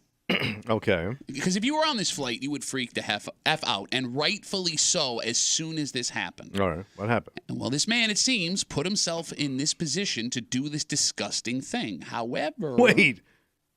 What? So he had a plan. Well, kind of. Well, I usually do. Well, but there's also an excuse as to why this may have happened, one you wouldn't know if you were in the moment there. Okay. You're hanging out in the break room, Rochester's Classic Rock 96.5. WCMF, just after 7:45, Bills Camp officially opens tomorrow at St. John Fisher University, and we need to share a warning with you. This year is not going to be like other years. I don't mean camp, I mean all season long with the Bills, because the season predictions are rolling in, and one of the most famous ones that people put stock in was released yesterday. And this will be the year of trying to kick us while we're down. All right. And we'll get into it just after 7:45 here in the break room on CMF. A cross-country flight had to be diverted to Western New York last week. Wow. After actions of one man on a plane. Authorities say the plane, destined for New Hampshire, was forced to land in Buffalo after a 25-year-old man exposed himself and urinated in the aisle of the airplane. Oh, my God. I'd be so pissed. Literally and figuratively. And he's a young guy. 25, yes. You can't hold it? The story says the urinating man told authorities he had several whiskey and colas before boarding the flight in Oregon. He then had several more during a layover in Chicago. Right. So you would think... So he drunk. Yeah, the story's pretty open and shut here, right? Mm-hmm. Well... What are they saying? The man says he has a perfectly good reason why what happened. He says he has a medical urination problem. What is that? It's what it is. I don't know what to that's tell what you. old people have. Yeah, you need a diaper. He could have had an accident. He could have had a genetic issue. I don't know. So he's saying it wasn't because he was drunk. Mm-hmm. He has a legitimate medical problem. Peeing problem. Yeah, so according to witnesses on the plane, the man got up to use the restroom during the flight and made it just fine. It wasn't until he was coming back to his seat that he then exposed himself and went in the aisle. But he already went. Yes. But that's the weird part about it. Like, he was in the bathroom, he made it to the bathroom, but then, according to them, did this thing right after. The man was arrested, but there aren't any details about what charges he's facing. The phone number is 252-WCMF, 252-9263. Should this man be punished for what happened? I mean, I've gotten drunk and had accidents as a young person. I told you about that. Yeah, you peed your pants a bunch of times. No, a couple of times in the street. And but I went where I saw other guys peeing. So I kind of thought like... Oh, yeah, I forgot you follow that crowd of dudes that are always taking it out all the time. Yeah. Hey, pardon me, boys. Yes, sir. But I couldn't hold it, and I went, and then I had it all over my pants when I walked back into the hotel. It was bad. It was bad. Sure. But I knew what I was doing the whole time. Okay. Like, even as drunk as I was, I knew the risk and what I was doing here. He's trying to, like, blow it off like, hey, it's a medical thing. No, but here's the thing. His story kind of checks out. If he does have a medical issue, you can understand maybe why he would expose himself in the aisle. Because if I'm flying cross-country... Why are you drinking heavy if you know you got a bladder problem, like you're pounding whiskeys? Maybe he's nervous about flying. Yeah, I was thinking, like, take a Xanax. There could be a combination of that, though. Oh. Because, like, we do see sometimes, like, people are not themselves, especially you combine that with being in the air, nerves, altitude, whatever else. Maybe people just do some out-of-the-ordinary things. And something you brought up may be the reason why he decided to do what he allegedly did. What's that? If I'm flying cross-country and someone is meeting me when I get to the airport, or if I got to take an Uber, I sure as hell don't want to do it in pee-soaked pants. Yeah, true. Right? If I pee my pants on this plane, I'm also getting pee all over the place, right? Yeah. The person sitting next to me is going to have to deal with it. The person who has my seat after me is going to have to deal with it. There isn't really a good way to go about what this guy may have been going through based on a medical condition. So, I mean, if you're going to ask me, logically, what's the better move here? Have this man pee his pants or take it out of the aisle and go? It's probably the second option. No, I don't want to hear it. That's your concern? It would be disturbing to hear pee hit like that rough ass hard carpet of a plane. That's what would bother you? Not his penis being out? Not urine all over the place? Like hearing somebody taking a squirt like that, it would make me nauseous. Look, based on I can handle like regular urine, like when I walk in and there's a guy peeing. Mm-hmm. But for a guy peeing on the floor, for some reason that would gross me out. That's weird. That's a weird take. Well, because I don't see that all the time. It's what cows do in a pasture. Okay. But they again, hit a flat rock. Look, extreme circumstances sometimes call for extreme measures. Look, Sure, he was drunk. Right. The guy admits he's drunk, right? And he's taking a long haul flight with a bladder problem. Yes, but how else does he get there? What are you going to take a train? You're going to end up in somebody's house, according to a story we had earlier this morning. Yeah, walk right into the bathroom. Look, whether or not he was drunk, if the guy had a legit medical issue, drunk may not change anything. I think you can make the argument, based on the details we have, that this man who took his penis out on an airplane and urinated in the aisle did the most responsible thing he could do in the moment. He just went in the aisle. I mean, if you're sitting next to that guy, would you rather he go in the aisle or would you rather he go sitting next to you? In his pants. Yeah. Well, at least it's all contained into his own seat. No, until it's not, until it starts to leak out into yours. How about that? Oh, no, no, no, no, no. And you start to see that wetness, like it's touching you. Now you got his pee on you. You got peed on, son. And you're on a cross-country flight. 252-WCMF, 252-9263. Talking about this incident that happened last weekend. A plane from Oregon to New Hampshire was diverted to Buffalo after a 25-year-old man, according to authorities, exposed himself and urinated in the aisle of the plane. However, despite the fact that he admitted being drunk from several whiskey and colas, he said that he had a medical condition. Witnesses watched the man get up, walk to the bathroom, go into the bathroom, come out, then expose himself and urinate on the carpet. He was arrested, but we don't know what the charges are. Let's talk to John. Hey, Johnny, how are you, buddy? Hey, good morning, guys. Hey. So it's uromycotitis. Say that again? Uromycotitis. Okay. He's Greek? It's the defense that Jerry and George used when they did the episode peeing in the garage. Okay. When they got busted. You remember that medical term from a Seinfeld episode 30 years ago? Absolutely, man. All right. Why not? It was so funny, the whole thing. So it sounds funny. Yeah. Only because you didn't think of it, Tommy. Yeah, only because you didn't think of the episode that was written 30 years ago on a sitcom that he's describing to us. John, great call, buddy. Thanks for the call. Have a good rest of the day. Go back to Pennsylvania. It's weird what they will and won't divert a plane for.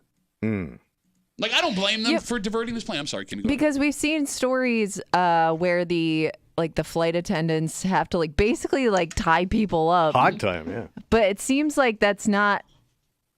I don't know if they're always doing emergency landing or if they're a close enough distance to where they're supposed to be, to where their destination is, where they can sit it out for a few more minutes. I don't know what qualifies, when they have to immediately land and when they don't. Well, from here to New Hampshire would be another 90 minutes at the most, right? Yeah. Okay. And here's the thing: every seat has a vomit bag for folks to get airsick, right? I would make the argument that someone yakking into the plane is way more gross than a guy taking a leak in the aisle. Fair statement? I don't think so. I mean, it's more I've sat near common to get people, motion sickness. Yeah. I've sat near people puking on a plane. I mean, I don't want it either. I would rather, if they gave me the choice, the guy turns to me and goes, listen, I'm either going to puke right now or I'm going to take my penis out and go in the aisle. I would rather him pee. Can you just go puke in the aisle? No. Well, the whole plane's going to smell like puke. Or it's going to smell like pee. And pee is also disgusting. Yeah. Okay. I don't even know how they make those videos. Imagine if you're in the seat. Hey, you need a new agent. The seat where it splashes on you. Ugh. Wait, what? Yeah, the collateral damage. Yeah, he's going to be peeing in the aisle. It's going to splash. No, but the vomit, the same thing that happened with the vomit. No, because you have the vomit bag. Yeah, I love how someone's about to vomit. They always do. wait till the last minute. They always wait till the last minute to get the bag. No, I watched a guy puke into, the, what do you call that thing? The pocket in the seat. He was trying to get to the bag and he couldn't get to it. You ruined the magazine. Bro, it was awful. None of it's good. And here's the thing. The stewardesses, God bless them, they were very kind. They came over, they talked to him, they told him not to be embarrassed. Yeah, they're not going to divert the flight. But that's what I mean. I think that's more gross and potentially more dangerous than a guy taking a leak. No. Yeah, but the other problem is it's the penis. What about it? Nobody wants to see a penis. Nobody. Okay. And it's a sex organ you whipped out to do this disgusting thing. It's just alarming. No, right, no woman wants to see the penis. The penis is not being used in a sexual way. Yeah, but there could be kids around. It's still making an appearance. No. You know what I mean? Look, we've had this discussion on the show before, and I can't believe you can't get this through your head, seeing as how you've had a penis for 80 years on your body, right? There are sexual moments for a penis, and there are non-sexual moments for a penis. Doesn't matter. A penis is a penis. No, it does matter. No, Yeah. it's a functional thing Yeah, but in it's this still moment. shocking to see on a plane. I understand. It's shocking to see on our wedding night. And that's that's the best your penis is ever going to be. On your wedding night? No, it's not. Your I've been drinking honeymoon all day. penis. I'm sweaty. No, honeymoon penis is the Best penis That's you not could wedding. Honeymoon penis. Did you know that only got one episode on CBS back in the 50s? The honeymooner's penis? I don't know who that was for. I don't know either.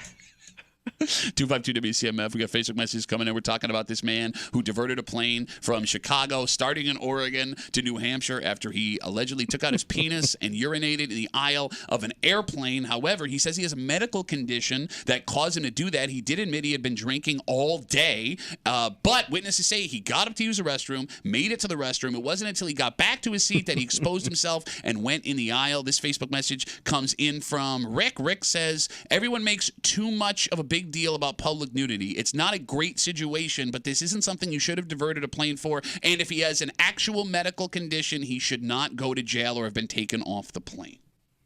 You know what really sucks? So they divert the plane. What? No, what? Go ahead. No, you can't It's say not. it. Can't say it because it's too closely connected to the thing. So this guy starts in Oregon, layover in Chicago. He's trying to get to New Hampshire. And he's power drinking. But he gets the plane diverted to Buffalo, and that's where he's Yeah. taken off the plane. What happens then? Yeah, you get where'd he taken off go? a plane and you Well, get you're arrested. going to go to jail. No, but you're probably not. They're not going to like lock you up with no bail. I guess over you peeing post on bail. Does somebody have to come get you? That's what I mean. Oh, like, yeah. Are you allowed to post your own bail? If you don't have bail, do you have to wait for a judge? You may be stuck there at least 24 hours, right, before they release you, even if you post bail. And then after you were taken off the plane, are you allowed to just get back I on don't another think. I plane? would assume. Or are you on the no-fly list? You may. Yeah. You got to be in a no-fly list. I don't think you. Well, he didn't do anything dangerous. No, but you pulled your penis out. I know what happened in the story. I told you the story. Right. What did he do that was dangerous? Well, the only thing that can stop a bad guy with a penis is a good guy with a penis. Because that bad penis only has to be right once. So you and may. then you got urine on the carpet. America. You may be banned from the airline, but not all flights. You know what So I mean? you're going to have to find some busted ass airline that'll take your pea-soaked ass back to New Hampshire. It says you could be banned for unruly behavior or not following instructions. So that's pretty. He's much under all that. Yeah. Well, no, nobody told him don't pee in the aisle. If we're sure gonna be they fair, were nobody when said. You don't hear any announcement up front like your CQ uses flotation device. Use the oxygen mask before you help others, and don't pee on the aisle. Fair? I don't know. All right, let me ask you a question. Right. Let's say that we've known each other a long time. All right, so I'm going to fly out to California. I got something going on, work, whatever. Yeah. I got a layover in Detroit. All right. And in between here and Detroit, I do exactly what this guy All right. did. All right. And they're not going to let me back on the plane. I don't have a car. Yeah. They won't let me rent. And I need someone to post $1,000 bail so I can get out. Are you driving to Detroit to bail me out? Absolutely. Because I'm just gonna mock you all the way home, Bro, I know. I'm gonna line the seat for you to hold it, make it nice for you, man. Put on some smooth jazz, and I'm just gonna bust you all the way back home. No, but here's the thing. You can't do that because I know all of the incidents that you've gotten involved with your penis. But like, you you don't did, have yes. a penis to stand on here. But yes, I do. Ask your mom. I will mock you. You know I'm gonna mock you. Okay. You're gonna mock yourself. Yeah, fine. Here's the thing: you don't have a change of clothes. I ain't bringing it either. Oh, so you're going to let my pea-soaked pants in Oh, your it's car? I'm lying in his seat and everything. You're going to drive 12 hours Wet combined? stain, boy. You were going to say, Kimmy? By the way, this isn't cheap either. It says if your behavior rises to the level of the FAA, you could be banned from all airlines and face fines of up to $25,000 per violation. There goes tennis camp. Great. Let's take a break. Speaking of camp, Bills camp officially opens at St. John Fisher University. Oh, boy. Starting tomorrow. Yeah. And the last couple of years, there has been pomp and circumstance and excitement around Well, you got the a lot team. of stars. Well, I mean, 2 years ago, you were coming off an AFC Championship appearance. Last year, you had Von Miller all of a sudden showing up at Bills camp. Everybody Or was 2 years very ago, I'm sorry. excited. You get what I'm saying. Yeah. Right? But now, with the jettison of several name brand Bills players and expectations from some folks lower, All right. you need to prepare for something if you're a Bills fan. And this doesn't matter in the grand scheme of things, but it will piss people off because one of the articles that football fans look forward to the most, a man who picks every single game of the NFL season from opening day all the way up to the Super Bowl, has weighed in on your Bills. Uh-oh. And it ain't great. Oh. We'll get into it next here in the break room on 96.5 WCMF.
Our long national nightmare is over. Yeah. Tomorrow, the unofficial Buffalo Bills season begins. All right. With that being said, all you Bills fans need to understand something. What's up? They're coming for us. They think that we're down, and they got legs reared back, ready to kick. All right. And none of that, or it's not more, it is super apparent, in this article we're about to share with you, something that football fans look forward to every single year. You're hanging out in the break room, Rochester's Classic Rock 96.5, WCMF, with the Buffalo Bills showing up tomorrow with their first official practice at St. John Fisher University. Expectations are different this season. Gone are Stephon Diggs and Jordan Poyer and Micah Hyde and Mitch Morris. All those veterans. All the talent. Well, those are talented guys. Okay. They were leaders. They were leaders on the team, for sure. Leaders. No, I mean, at one Real point, men. That little sissy boys in a closet talking soft sports. What are you... I was talking about Danger Down the Hall. Yeah, I know. I got that. And they are being replaced by younger, less expensive talent. New wave. Exactly. Fresh out of college. Kind of. Stop. Well, they are fresh out of college. Okay. USA Today did their annual winners of every game in playoffs article. So they break it all down. There was like one a man, simulation almost. No, one man goes through every game and he picks them. who he thinks the winner is going to be. He does it from every game to opening day, all the way to the playoffs, into the Super Bowl. And in that way, he gets to figure out who's going to win divisions and all this stuff. And the Bills, according to this article, are falling off. First off, they don't have the Bills winning the division this year. Wait. Not even that. The Bills will not win the AFC East, according to this article. They have the Jets winning the AFC East with a 12-7 record. The Bills will finish at 10-7, but still make the playoffs as the AFC's top wild card. However, their playoff run will be short-lived as the Bills will lose to the Bengals in the opening playoff round. Didn't they kind of think that last year, though? I don't think the Bills were the Put a pin favorite. in that. We'll get there. I'm sorry. My bad. Didn't mean to jump the gun. How dare you? By the way, they also have Aaron Rodgers and the Jets winning the Super Bowl this year That's a big over jump. the Packers. So his old team. Yes. So he's creating like this storybook finish to the season. Guy who they don't really know is going to show up to camp on time or not. Jimmy, but he'll be a Super Bowl champ. He played 4 snaps last year. He's ready to go. And he's 45 years old. And is coming off an Achilles injury. Super Bowl champion Aaron Rodgers and the New York Jets. Look, take what you want with that prediction. Kimmy, to the point you just brought up. If you compare last year's prediction in this article to how it shook out, they also had the Jets winning the division last year. Oh, I thought everybody was high on the Dolphins last year. They had the Jets beating the Bills in the divisional round of the playoffs, and this guy had the Jets losing to the Eagles in the Super Bowl. Eagles got blown out in the first playoff game they had if they fell off. Jets didn't even make the playoffs. We all know what happened. So look, you see this article, and here is your warning, all Bills fans that are listening. So what's the warning? The hate is coming. Okay. People believe the Bills are down, and nobody loves to kick when people are down more than NFL fans and writers. Yeah. They're going to slander Josh Allen. It's already started, Kimmy. You saw that hot take from an anonymous GM last week that Josh Allen is not that great a quarterback. Sure. They're going to say McDermott needs to go. People want him fired. There are people that believe. Okay, you ready for this? Are you ready for this? There was an article in Sports Illustrated late last week that says Bill Belichick has his eyes on the Bills' head coaching job in 2025. Man. Because they believe that if the Bills do not have a successful season, Sean McDermott is gone, which is insane. You wouldn't have made the moves you did in the offseason if you thought your job could be gone. But Bill Belichick, he said, according to this article, Bill Belichick has his eyes on the Cowboys, the Eagles, and the Bills as his landing spot to be a head coach in 2025. The Bills could not handle Bill Belichick as your coach. Well, just a visual of Bill Belichick coaching your team. It would be like watching your dad's buddy bang your mom. And you had to watch it. Why would you watch it? Because you're forced to, because you pay good money. I'm on the 50. No, but it would be so awkward. I agree with you. That's one of the most unnatural things you can see. There's just something not right about it. Yeah. But I mean, that's penis on a plane. My second favorite Samuel L. Jackson movie. Look, I agree with you, and it's never going to happen. But is this good that they're not on the radar anymore? Like they're not pumping them up. Like they're not. They thrive being the underdog. Right. Okay, so let's talk about. You don't have to hear it anymore. We don't know if the Bills thrive being the underdog because during the drought, like we like to have this idea of like the Bills were an underdog and we were always the underdog and we weren't relevant No. The difference, but like when Josh Allen was coming on in his second season, going into his third, like the Bills weren't relevant. There's a difference between being an underdog and being irrelevant, and the Bills will not be irrelevant. Folks are going to go out of their way to talk about how much they suck and why they're down and point out all the things that went wrong. So I don't know, Kimmy. You're right. They are technically... I mean, they're not irrelevant. They're an underdog. So you'll still have the bright lights on you, just with expectations that you won't be able to do. So now it's chip on your shoulder. I guess. Right? I mean, what else could you call it? Yeah. Yes, I guess that's the perfect way to put it. And do they play well that way? Well, we're going to find out. It seems they have in the past, the chip on the shoulder, like the last couple of years. Every time Josh Allen gets, I kind of feel like Josh Allen's, even though he's had success, people still look at him as like kind of an underdog in a way. Well, because you have Mahomes there. I think as long as Mahomes is there, he'll always kind of have that storyline until he wins the big game. I think that's a fair statement, but it is insane how he'll always have to prove himself, put it that way. Like he's reckless. He's, you know what I mean? Like there's a lot of criticism that he's not as polished as he needs to be to get there. Sure, but I mean, him not being polished is what makes him so exciting. The Right. Josh Allen experience, man. It's a raw nerve. 252 WCMF. We're talking about this USA Today article. They do it every year. Football fans look forward to it every year. It's the winner of every game in playoffs. Guy goes through from opening day all the way to the playoffs and to the Super Bowl, picks every game. He has the Bills not winning the AFC East. The Jets doing that with a 12-7 record. He has the Bills getting the top wild card, but losing in the first round to the Cincinnati Bengals. He has the Jets and Aaron Rodgers winning the Super Bowl over the Packers. Here is also a reminder as we start camp tomorrow.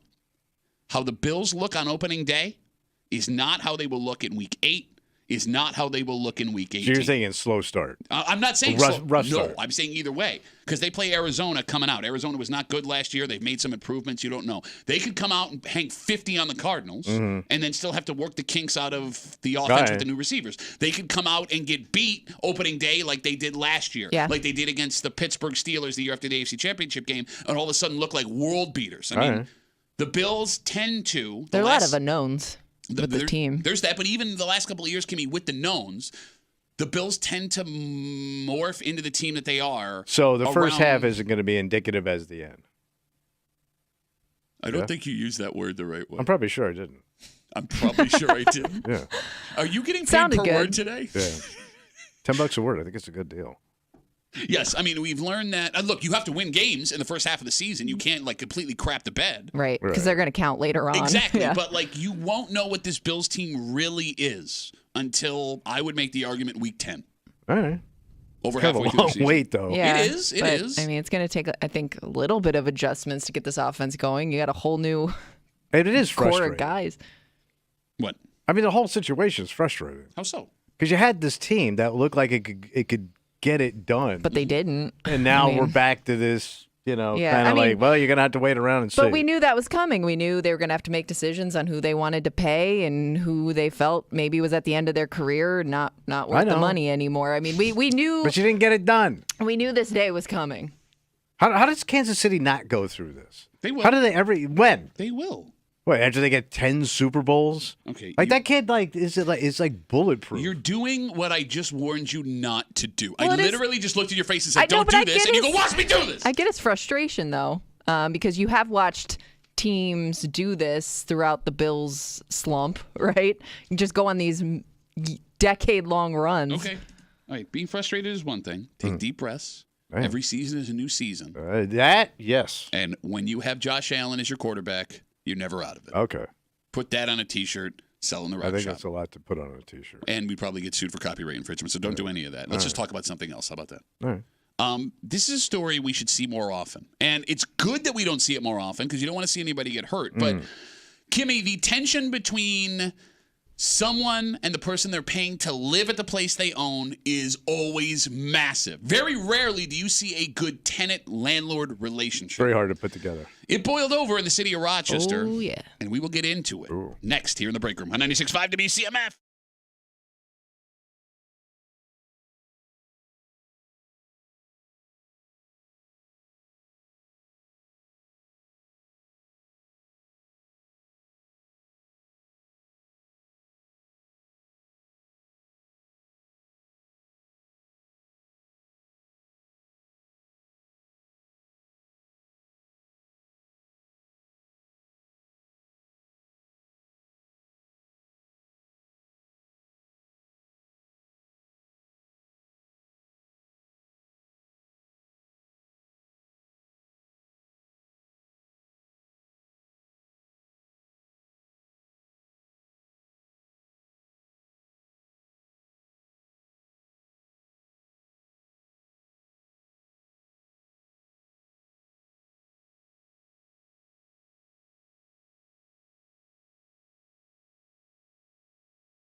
Most people have rented a place to live at some point in their lives, right? Oh, yeah. Okay, so with that in mind, it is surprising we don't see this story more. Now, it's good we don't see this story more, but angry people will do irrational things. Oh, sure. And if there is one person everyone gets angry at, it's this type of person.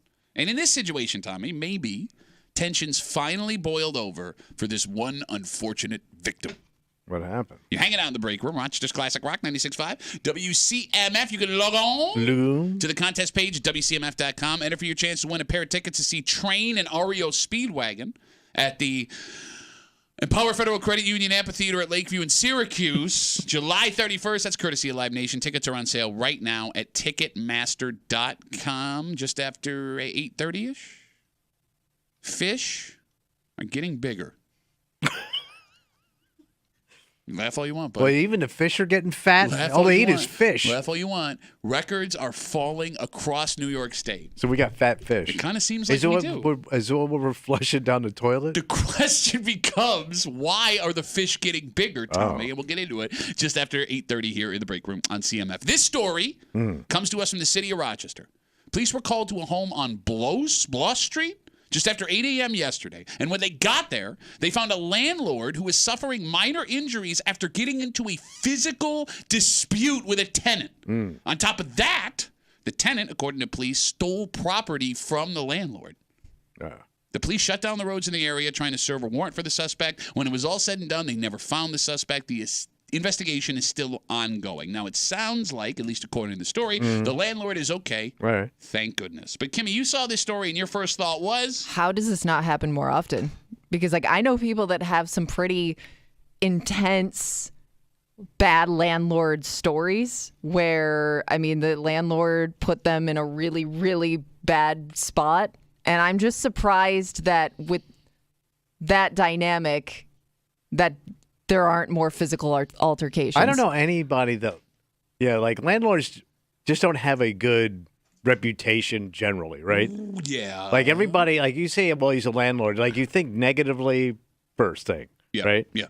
And I think it's because of even the name sounds kind of douchey. It does. I'm lord of this land, and you will pay me a pittance for you to sit in this squalor. It is what...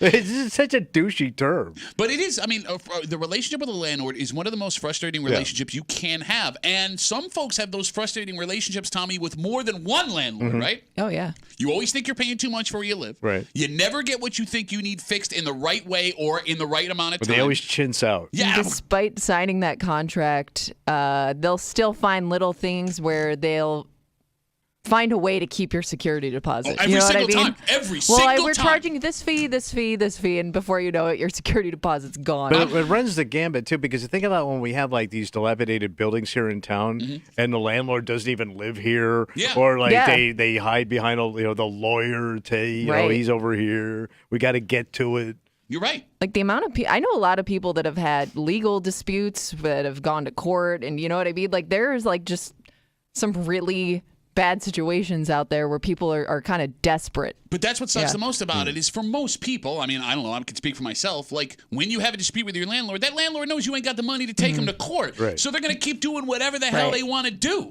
right? Which, God, I'm getting mad just thinking about it. We've all you've known landlords, right? Yeah, sure. They're your lowest friends normally. Oh, know them personally or yes, something. I'm saying, I know the landlord's coming out of the woodwork all pissed off. You better be careful. But at least you know where you stand now. You're low on the friend totem pole. Because you're kind of scuzzy. But when you do get a good landlord, you're like, oh, this is how it's supposed to be. Tell me what that's like. Never had it in my life. Even my wife treats me terribly.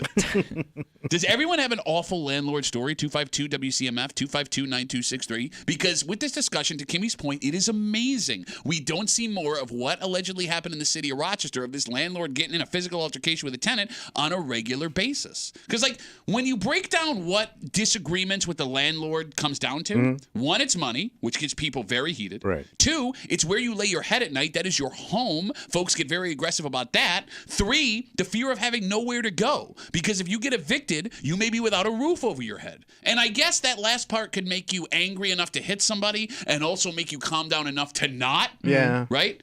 Because I'm guessing if you try and fight your landlord, that's an automatic eviction. It's not going to help. I mean, it's not like you can get in a fist fight and then you don't see that person again until they come collect the rent the next Yeah, month. you're not going to renew that lease. Like you're going to be even if you can write out the lease, you're done. You're going to have to screw out of there. Yeah, you're right. You're absolutely right. And you never know how good a landlord will be until you're in the middle of living at the place that they own. Right. Because they're going to seem okay at first, knowing nothing heading into the situation. Like, you know the basics of, okay, you sign the rent contract, you give them your security deposit, and then after that, you're stuck. You're right. But so I rented from my brother. He had an apartment that I rented from years ago. So I get divorced from my first wife. I went from zero money to less than that. And he goes, "Hey, I got this place you can rent, and rent's gonna work." All right. So he doesn't tell me he's never had the place fumigated for like any kind of insects, cockroaches. Well, if he had, you wouldn't have been able to move in. Oh, thank you so much. Thank you. It's South Florida. Okay. Yeah. It's bug central. So the first thing I notice when I move in is this place is full of cockroaches. Oh. They are everywhere. So I call him up. I go, "What's with the cockroaches?" He goes, Yeah. He goes, "I would just get some foggers." And I said, "You don't have a guy that comes and sprays?" "No, yeah, it's $100. So that I had to do. And that's your brother. That's your brother. So I fogged the place. Okay. And these cockroaches are like dead all over the place. Bro, I'm sweeping and sucking them up with a vacuum cleaner in the bag and stuff. So the best part was, it's August, South Florida. The AC craps the bed. Okay. So the unit is on top of the roof of the apartment. So I say, "Hey, AC's out." He goes, "I got a guy." He shows up with the compressor with some guy he knows who's not an AC guy, and me, to haul a compressor through like this chute up on the roof with ropes to attach it to the roof. Okay. We get it up there. Nobody knows what to do once we got it up there. We're all dying. It's August, and it sat there for a month, not hooked up, till he finally paid an electrician to come and actually fire up the AC. And you are related to that man. And it's August, and I'm sitting in cockroaches and heat. Like I could have been in Vietnam. So like he did that for you. He wasn't doing that for anybody else. No. Yeah. Yeah. He was throwing me a bone. Yeah. His big joke was, well, it doesn't look bad from my house if you called up with a problem. 252 WCMF. Story just yesterday, just after 8 a.m., a person allegedly attacked a landlord and then stole something from them. They were charged with robbery. The landlord is going to be okay, but according to police, the person got away despite the fact that they shut down roads trying to find this person. The thing that is the most frustrating about landlord and the business of rent, it's the only business in America where you don't have to like the person selling you to be successful, for that person to be successful. Right. Because what are the odds that you're going to talk to someone else about this specific home that's going to deter them from renting it? Because if I go to a restaurant and the food sucks and they treat me like garbage, if I wanted to, I could go write a bad review online for everyone else to see. If I go to a car dealership and they rip me off and they laugh in my face while I'm leaving, I could go tell everyone I know, do not go to this place. You can't do that with an apartment or a landlord. No. Oh, yeah. Unless you live in one of those big complexes. Exactly. Yeah. Right. If we're just talking that are owned by a company. Exactly. If you're just renting from somebody, that person can be a massive dick because the next person that goes, they're not going to be able to tell anybody about how bad it was. I do wonder if there is something out there now that protects tenants a little bit, or if you can go see reviews, because do people still get apartments off Craigslist? Craigslist, is that a... Oh, I thought they got rid of the other Craig, the way you said it. Craigslist? It was is that Craigslist, still... but one of them died. Because, that you had really no idea what you were getting into or walking into. That's how I got every apartment I ever lived in. I know, but I got to imagine that's changed a little bit. And usually the apartment says, this will work. You're not even overthinking it at that point. Yeah. I mean, you just described... And here's the thing. If my wife, for some reason, told me to get the hell out, right, I would go the same way. I'm not going to do too much research. No. Right? 2-bedroom. You don't have a lot of time either when you're looking for an apartment. Great point. Because, you're done. I think the most frustrating part about the whole landlord-renter relationship is for a very long time, when it came to who people wanted to believe in a landlord-tenant dispute, folks always went with the landlord. They just assume that the person making the complaint or bitching was some kind of bum. Yeah. And you sit here and you talk about all your bad landlord experiences, and you said that landlords are the scummiest of your friends. But if I had a story here where a landlord was arguing with their tenant, you would side with the landlord. Bum-ass rent, 40 years old, still renting an apartment. Wow, come on, man. Sleeping in your race car bed. Kimmy, it does seem that who you're going to believe is starting to change a little bit now. In terms of you're willing recommendations? You're willing to give the tenant the benefit of the doubt in a landlord-tenant dispute. Yeah. Right? Yeah. And look, I'm not saying all landlords are bad. I get it. I don't need your emails. I don't need them. Right?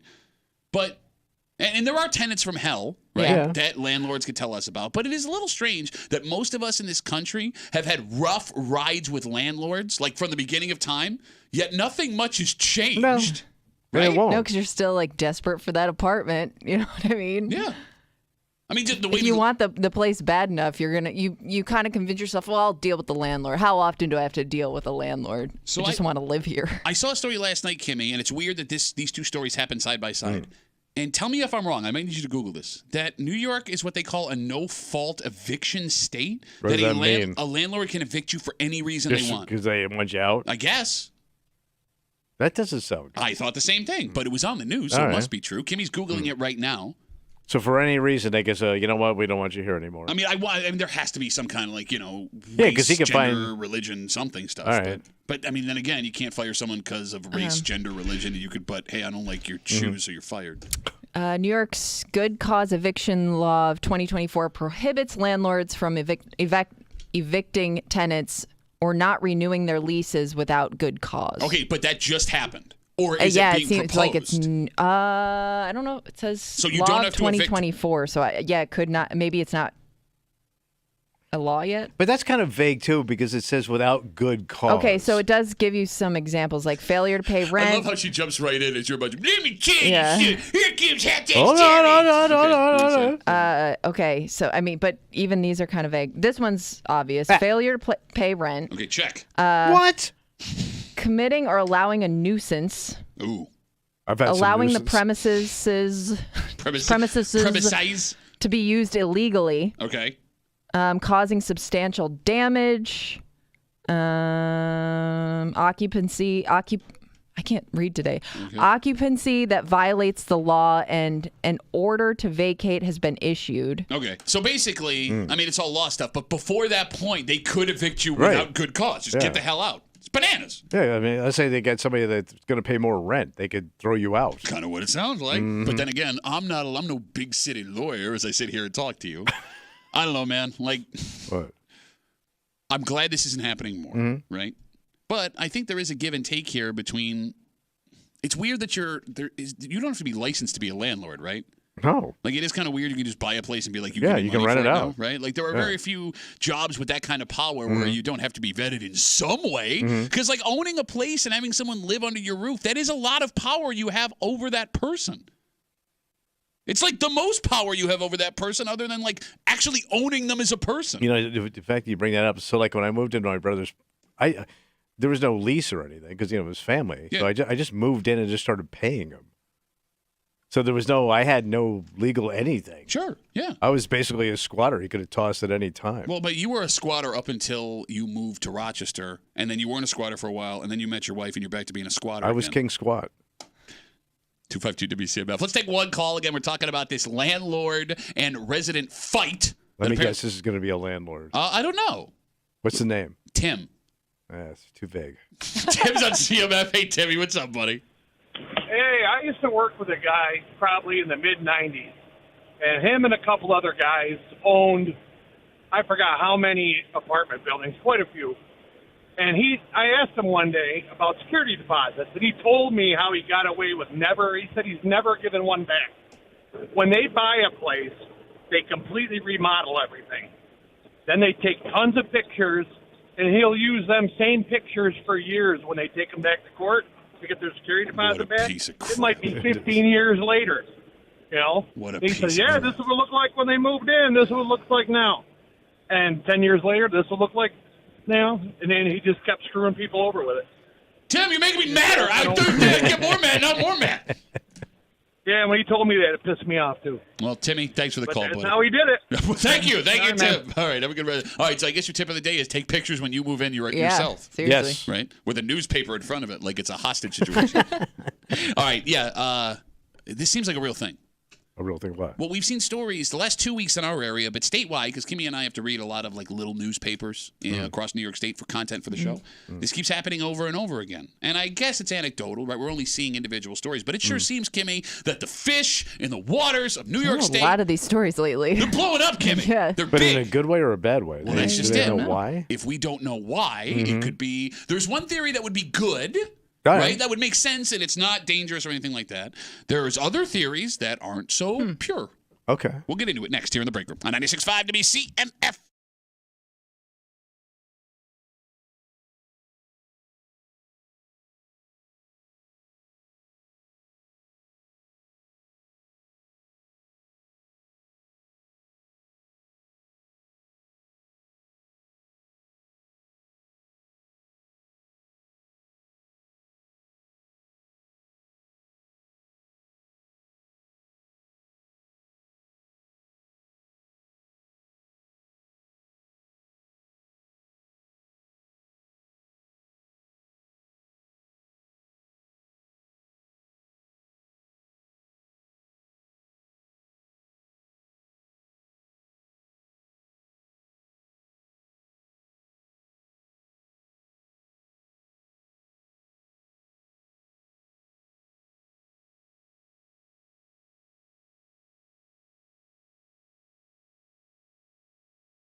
Give a man a fish, he'll eat for a day.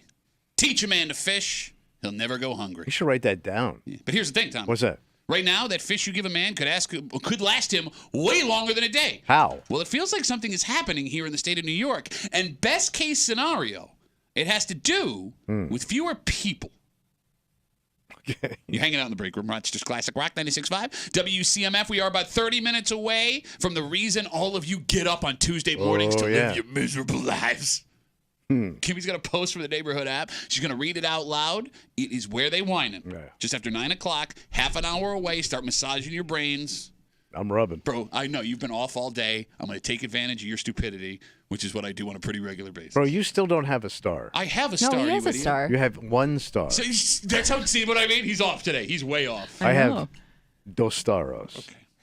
T-Breeze has 2 stars. T-Breeze? That's right. Where They Whining in about a half an hour here in the break room on CMF. Another fish record has been broken in the state of New York. Wow, what do we get now? A 12-pound, 6-ounce largemouth bass was caught in Cayuga Lake. It's a big old fish. Did you say bass mouth and start giggling? Yes. Kimmy, it takes down a record that stood for almost 40 years. Yeah, I couldn't believe What, that. 40 years? 40 years, yeah. Damn, it's a big wiggler. So this largemouth bass record comes after we told you last week how a man from Hilton set a new state record for, was it a long-nosed gar? Yeah. That was almost 16 pounds. That fish looks like a dinosaur. And here's the thing. These two men in back-to-back weeks that have broke fish records in New York State are not alone. We read, Kimmy and I, small-town newspapers to prep the show on a pretty regular basis. Yeah. And it sure does feel, Kimmy, like almost weekly, someone is breaking another fish record that has stood for decades in the last 2 years. Yes, it does. Which means one of two things, Tom. What's that? Either one, fishermen are the best they've ever been, or two, fish are getting bigger. Why are they getting fat? Well, I don't know. Phone number is 252-WCMF, 252-9263. Logic would dictate that we don't have the best fishermen we've ever had in the history of America. Logic would dictate that the fish are actually getting bigger. Do we have bigger fish? And if we do, why do we have bigger fish? There... Go ahead. Is it because they're full of mercury and they're just heavier? All right, let's put it... Well, you said there's mercury in the fish. Is it because they're full of mercury and they're Well, just because they're heavier? full of pollution. Full of Pollution was my least favorite concert event. Venue. Thank you. Shut up. Are there just more fish? Which No, would why are they lead to fatter? Well, okay, but more fish would mean like there's a bigger range of fish, which would lead to bigger and smaller fish. Counterpoint, bigger, more fish would lead to less food to go around, Right. which Now, would equal what if the smaller fish are eating other fish? Yeah, Do but if bass they eating eat fish, other keep, fish? Yeah, but Sometimes fish do. fish They keep eat you other skinny. fish. What's that? If you eat fish, you stay skinny. Okay. So the fish is eating fish to be skinny. I say we're putting stuff in the works. water that's fattening them up. Okay, we'll put a pin in that for a second because I have a much less scary. Why don't we ask some fishermen who actually know what They they're don't know. talking Ask about? a scientist. 252-WCMF, 252-9263. All right, the best case scenario here. The best case scenario, less folks fishing means fish have longer to grow, All which right. means they're getting bigger. So we're not hauling them out. Well, and the numbers suggest, Tommy, that might be the case. Fishing licenses in the state of New York started to decline in the late 80s, and they only really picked back up again to those levels around COVID when we were locked down.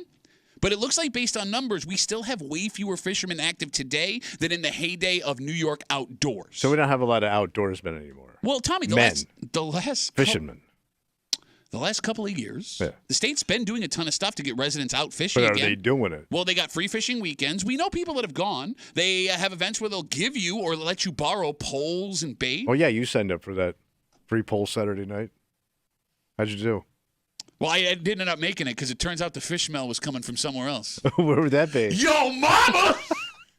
And New York is spending tourism money to bring folks to fish from around the country. Look, it's very possible that because there's less fishermen, it's giving the fish longer in the water to get all plump big up. and fat, and now we're finally reaping the benefits of people not fishing for all of those years. Because, like, how long would it take for a largemouth bass to get to 12, 13 pounds? How long does it take for a long-nosed gar to get to 16 pounds? I don't know. Thank you. So how big were fish when we first started fishing? When nobody was fishing? Well, haven't we always been fishing? Like, how big were the fish when Jesus was fishing? How many state records does he have? Well, to Pat's point, there were more people fishing. I don't know. Were there more? But there were less people on the planet, so maybe there were. And they good also point, good sucked at point. fishing at the beginning. No, they had a big net. Pretty easy to fish with a big net. They didn't have no net when Jesus was fishing, Yes, bro. they did have fishing nets. You One don't of the think parables net he technology existed back then? It was pretty weak. He uses the net in a you went to Catholic school. Briefly. 252 WCMF 252-9263. All right, we can speculate, but maybe there are folks that know more than we do. Put some men on. With all of these fish records falling in the state of New York again this week, the largemouth bass record that stood for almost 40 years has fallen. Wow. Why are the fish getting bigger? We asked the hard-hitting questions in the break room. Ryan's on CMF. Hey, Ryan, what's up, buddy? Hey, what's going on? Yep. Hey, the reason why these fish are getting bigger is because of the invasive species. I grew up on Cuba Lake, and just a few years recently, the goby fish has actually been introduced into the Finger Lakes. And for the first time, the bass weren't eating them. But in the recent years, they have been feeding on them, so that's why they're getting fat. I know for a fact. Why, you've been watching them? You go out to dinner with a couple of them? Can I get a goby? Well, no, I go swimming in that lake, and I see the fish that I never seen back like 20 years ago. Look it up. There's invasive species in these lakes, and the fish are finally eating them. No, so to I his know point, what I'm talking about. I'm a 315er. The goby fish. Yeah. One of the most horrific moments of my life when I was a teenager. Me and my buddies would go fish off the pier at Charlotte, right? So we're fishing off the pier, whatever. My buddy pulls one of these things out of the water. There's this old man fishing next to us. He goes, "Let me see that." And we hand it to him. He smashes its face on the concrete pier, and he goes, "You got to kill these things when you catch them." But no warning. Give me a warning. He just is filing act. It was like the worst car accident you ever see. You're like, "God, Jesus." So this evasive. Right, he did the right thing. Well, just give a teenage boy a heads up before you smash his face into concrete. But it doesn't sound like it's a problem that the other fish eat the invasive species, so they're getting rid of them, and they're getting fatter. Exactly. So it's good. Well, I mean, I don't know. It's good. It's good. It's Breaking good. records and getting bigger fish. Yeah. Ryan, thanks. It's good for everybody. Thanks for the call, buddy. Have a good rest of the day. What happens when fish start eating things they didn't eat before? Like what? I don't know. Like the gobies. Yeah. Like, is that bad for the fish?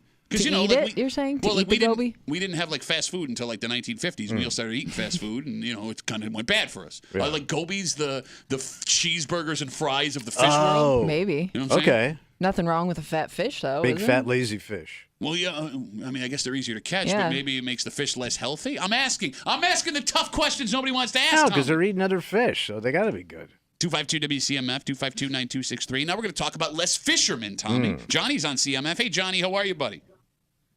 The only reason men go fishing is to get away from their wives. Okay. The reason there's less fishermen now is because the divorce rate is much higher than it was 20, 30 years ago. No, quite the There's less contrary. The guys divorce trying to get rate away. is lower, Johnny. If you're going to come in with a good joke, do your research first, bud. It's not lower now than... Wait, what? The divorce rate's one of the lowest it's ever been in American history. People just aren't getting married. If you want to go that route, you got an argument. Are you sure? Positive. Look, man. Yes, we've talked about it before. How dare you question my statistics knowledge, Johnny, knowing how smart I am? But more I mean, single it is true. people I would do lead. get my info and stats from this show only. That's so, horrifying. That is horrifying. well, then I guess I don't know why there's less fishermen now. Johnny, do you fish? Never. You've never fished What's in your... the point? Did you say what's the point? Okay, I mean, I'm kind of weird. I don't know. There is something... Get a fish. There's... Usually is a big point there. You don't see something romantic about it, Johnny? Even nothing? Fishing looks romantic. When you do it, it's just goddamn boring. If there was any danger in it, it would be more exciting. I love watching people catch alligators. I don't mind hunting some bears. But going fishing, what you just sit in a boat all day, and the record is 12 pounds? Yeah, it is true. It doesn't even sound impressive. If you see this guy holding his It looks- bass, it's I a mean, it giant looks bass. cool. It looks like a comical thing you would have won at a carnival. Right. Johnny, thanks for the call, buddy. Johnny says, give the fish guns, make it more interesting. Okay. Well, you started going down a road a second ago. What's Again, that? 252 WCMF. We're seeing these fish records fall across the state of New York, and it sure seems like, at least anecdotally, the fish are getting bigger, and we're trying to figure out why. Theories of less fishermen leads to bigger fish. Theories from Ryan, who called as a 315er, saying they're now eating invasive species that they weren't eating before, which is fattening them up. You brought up... What? You don't remember what you said. What's that? A second ago. What is that? No, we're not going to continue this show until you tell me the point you made 5 The minutes first ago. point you made. I forgot. Well, we were putting in the water. Yeah. Okay. I said the mercury or something else is making them fat. Could there be something in the environment that has changed to create bigger fish? Because there's a lot more pharmaceuticals in the water. Yes. So we found out the last couple of years in other parts of the country that fish are testing positive for pharmaceutical drugs. Estrogen, for some reason, was in a ton of fish. Look at the rack on that fish. Not only did you have, largemouth bass, but they had a giant set of breasts. And the Viagra's getting in the water. Cocaine sharks. Oh, yeah, I forgot about cocaine sharks. And that's a legit thing, man. Yeah. So if they're bigger because of stuff that we're putting in the water, that's probably not a good thing. No, you're hauling in party fish. Legitimate party fish. No, but remember we had that story a couple of weeks ago talking about like the amount of fish you should eat. Right. Recommended. Yeah, recommended like eating once a what? Out of fresh water. Like it was like catfish, it was like one a month at most, right? Most of the fish, I mean, it was like it wasn't a lot. It was way less than you'd think. But then again, it seems that industry is way less than it was 30, 40, 50 years ago. Yeah, but it's been sitting around. I mean, all this stuff's at the bottom of the lake. It didn't go anywhere. No, I understand, but you would think this also would have affected fish if it's something environmentally 30, 40, 50 years it ago. Probably did, and nobody was picking up on it. No, but we would have been setting fish records then, too, if it was blowing the fish up. Oh. You know what I'm saying? But you had more fishermen pulling the fish out of the water. I guess you're right. Yeah. Back when there was real men full of mercury in this country. You know, the funny thing about all the fish records falling in New York State, it's all blind luck, right? Oh, sure. Like, short of having a skill like fly fishing, which is an act, it's a skill. Yeah. Anyone of any age, skill level has a chance to go out and catch a record-setting fish. Mm-hmm. But what's weird, these two fish stories the last 2 weeks have made statewide news. Yeah.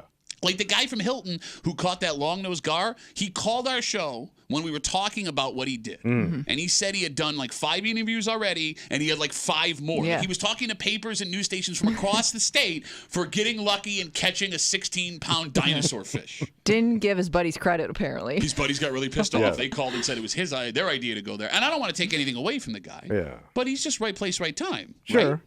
I don't know. Some fishermen seem to argue that there is a strategy to picking the spot. They'll argue there's a strategy when they catch a big fish. They'll argue it's Yes, blind you're right. luck when someone else catches But they a get big it fish. off those fishing shows and like those professional bass fishermen They that do get know it what they're off doing. them fishing shows, Yes. he said. Quote Tommy Muley, they get it off them fishing shows. Have you ever watched one bass fishing show? I used to watch Bassmasters all the time when I was a kid. I always thought it was funny as hell. So did I. So there was one where he'd bring in a celebrity each week to fish with him, but he'd always be some a-hole coach from the South. Well, who was the guy that wore the Tennessee hat all the time? Is that Bassmasters? You know who I'm Probably. talking Yeah. about. Yeah, I would watch that one. But he always got like Bobby Knight. The most like I don't picture Bobby Knight being quiet and fishing. I see him punching a fish. But he was an outdoorsy guy, though. But he was a wasn't hunter. Yeah, that audio but you with got to him. be quiet for that until you hit somebody's house. Yeah. I don't come down to your neck of the woods and shoot shot in your pool. You don't come here cussing me. I won't shoot your house if you don't cuss me. All right, we got Where They Whining coming up in about 15 minutes, so sit tight on that. But before we get there, we have the forecast for the week. It's going to be warmer as we get later in the week. Yeah. Ooh, yeah. But something else is showing up. Something that was never part of a meteorological report before last year. And now it kind of feels like this is something we're going to be dealing with every summer for the rest of our lives. Uh-oh. We'll get into it next here in the break room on CMF.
It's going to get hot later this week. Oh, boy. But heat comes and heat goes, right? Sure. We've been in hot before. We'll be in hot again.